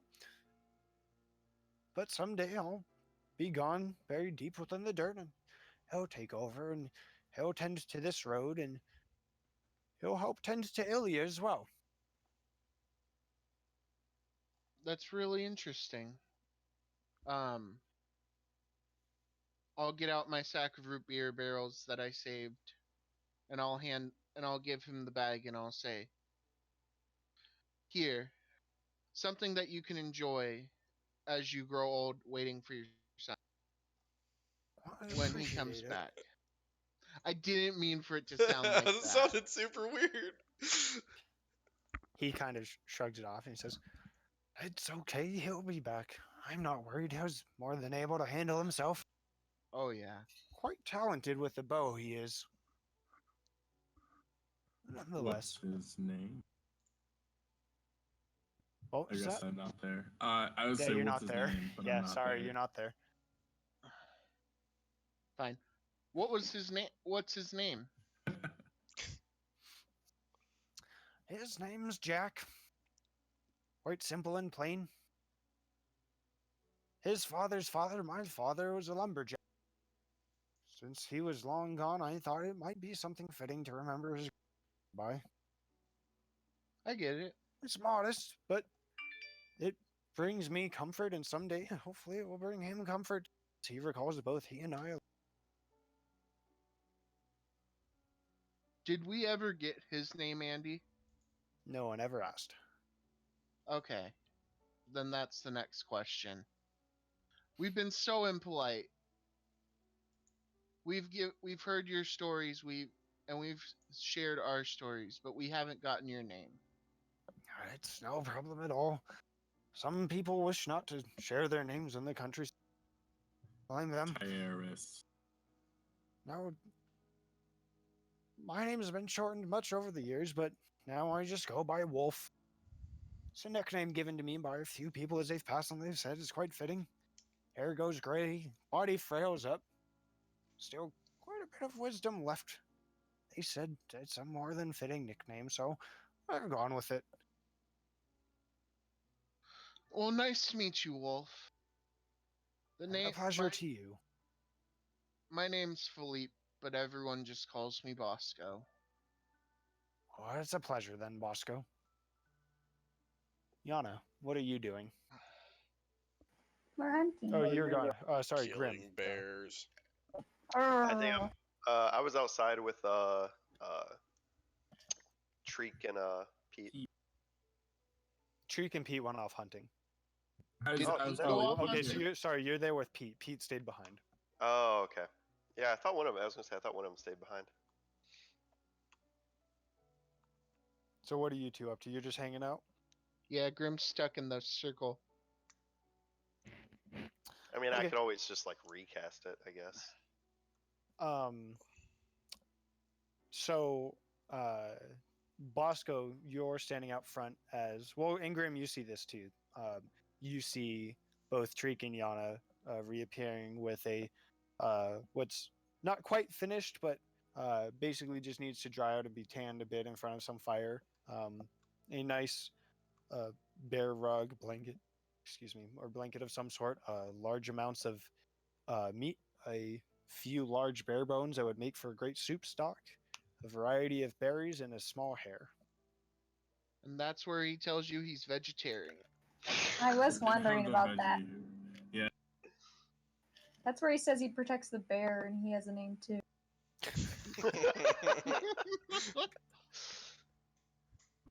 I thought about Let's- asking, Carl, but let's it ask him didn't come before up we go. organically. Let's ask him before we go in. It's like, by the way, did you eat veggie soup just because you like veggie soup, or are you vegetarian? I'm long past my hunting days. They're easier to find than fresh game. Okay, cool. And then I walk out and bring Yana in, like, come on. We got you a present. The look of sheer surprise and joy on a man's face with gifts such as these is remarkable, to say the least. That looks lovely and warm and filling. You know, it's nice too. Bears love turnips. As a matter of fact, so do I, which is why I grow them.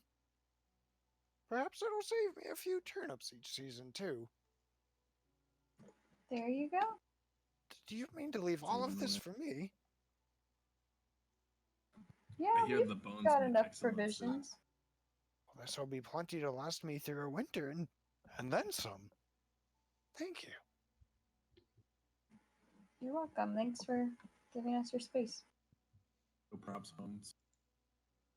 Anything else before you guys go to bed? Nope. Okay. Everyone goes off to their respective sleeping area. Those of you outside in the hut, you have no problem sleeping throughout the regardless. We have a tent. At one point, you guys hear the sound of a carriage slowly being drawn by. Just kind of the rattle of the wheels, the clanking of a little bit of metal, but it's gone as quickly as it came on. It slows down briefly to look at your weird green dome. It'd actually be tan. I mean, I said the color of the grass, so I don't know. Sure did. Yeah, but Maybe looking it's sideways at the house. Wolf steps into his room, and Nidra, you hear the bed creak as he comes to rest on it for the night, and you can hear the faintest sounds of him snoring from beneath the doorways. But as you lay down to rest for the night, surprise, surprise, the bed's not very comfortable. What's probably the least comfortable is the pillow. It's very pokey and very crinkly. Is it missing about half of its fluffiness? Is this like it's full of knives or it's made of straw? I don't understand where you're going with this. It's packed with straw, Okay. and yours is completely packed. Oh no. Oh, he fed his pillow to Pete. Pete has good berries. Whatever, he can sleep on bear now. I don't know how that works, but he can do it. The rest of you, well, all of you, have a comfortable night's rest.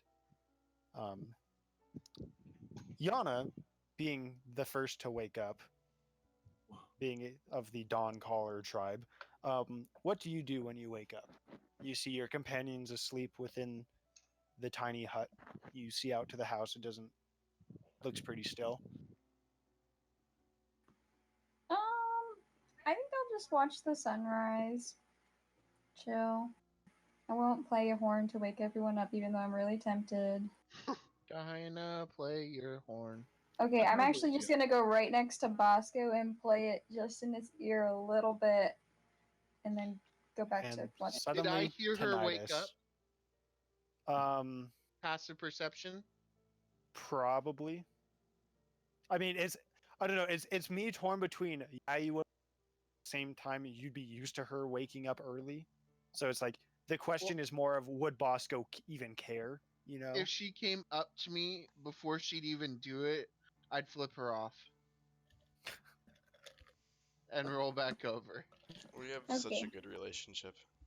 Nidra, you awaken to the smell of what you can only guess to be freshly salted bear meat being cooked, and you can hear the sizzling of meat and eggs, and perhaps smelling a little bit of watermelon from beneath your door. Is watermelon a thing you can smell? Smells like water. I was gonna say, I know what watermelon smells like. I don't eat a lot of watermelon, honestly. Okay. So you all awaken the following morning. How many suns are there? What? In the sky? Yeah. I just thought I'd check. 1. Cool. Okay. Crap, we've had 2 this whole time. And everyone is super tan with All skin right, cancer. Bosco. Oh. We get to do the thing with the payday. Yeah, we're at 0 Well, days. let's do that after the session. Yeah, sure. We can do that. So before you guys depart, is there anything else going on here? What's in this room? It's a storehouse. So I'm kind of worried about this old guy. So like, what did he say about his family? Like, is he completely alone out here, or does he have anyone to check in on him, to care on him, or care for him, or? He's alone. He said his son will be returning soon. Doesn't seem to have troubled him much over the years. I mean, from how he's spoken, it seems like he's been alone out here for some time. Wait, when's the last time his son's visited? His son left probably about, I don't know, 8 or 10 years ago. But I mean, he's gone out on other excursions before. His grandson's even out on trips now. So like, as far as he knows, though, his family's okay, and they're gonna come back at some point. He's not like just out here. No, he seems happy. Doesn't seem concerned. Okay.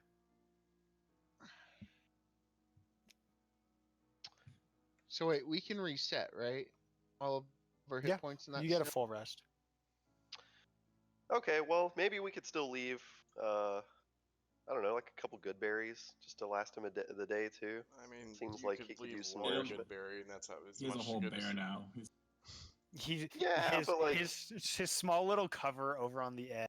He even made a trip out to the storeroom. Not saying it's a bad idea, but his cupboard is packed with a variety of cuts of salted bear, vegetables, one small rabbit. Like he's got a lot of stuff. But I mean, good berries are still good if you want to leave some. yeah, They only yeah. last an hour though, and then they disappear. Oh. So They last a day, I thought. well, think they last they a give you day. food for a day, but they only magically appear for an hour. Oh, I'm pretty sure. The berries have lose their potency if they have They not don't been to within disappear. 24 hours. They just lose. Yeah, I after a don't know day, what I they was lose their. There you go. Cool. They just become. What would regular happen if someone weird ate like berries. 10 good berries? They They'd get probably be really pretty full stuffed. vomit. Well, like the way it reads is, it's not like it like fills their stomach, right? It's not like they eat No, it and you'd it be expands. fine. It's just nourishing. Yeah, that's what I was thinking. I like to think it gives you a comfortable feeling of being full. Yeah. Personally, that's I was what thinking I like. like, But it's not like almost you're gonna blow up. Yeah, I was thinking like nourishment wise, it's almost like a multivitamin, and this guy seemed a little malnourished, so I wouldn't say Yeah, I he's guess- malnourished. He just doesn't. I mean, he's a skinnier guy. He's not feasting out. Okay. All right. Like, Well, I don't want to leave you the impression that this guy's starving on his lonesome out here. I mean, this is a life choice. okay. Well, he seems well off enough then. I'll just shake his hand and thank him for hosting us. I'll do the same. Anyone else? Anything? After I make my bed. Who's the last one to leave? I mean, party order Between probably. Yana and Nidra. Probably me. Okay. Yeah. As everyone else steps out, you kind of leave the bedroom after making your bed and leaving any arrangements you do. As you turn around to wave as you open the door, he says, One second, hold on. And he walks over to back into his bedroom, and you hear him open and close a small dresser, and he holds out to you a leather bag. He says, "This was given to me some many years ago. I don't have much use for it now. All I have to do is carry my vegetables inside. It was given to me. It seemed that I could put a large number of things within. Oh my gosh. You son of a bitch. Wow. I think it'd be nice for you to have." Okay, thank you. I think I kind of like open it. Take a look inside. Is this what I think it is? It is. Well, you're not sure. Right.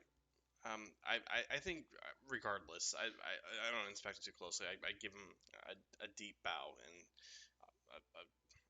the sincerest of thank yous, and give him the best smile I can manage on the way out.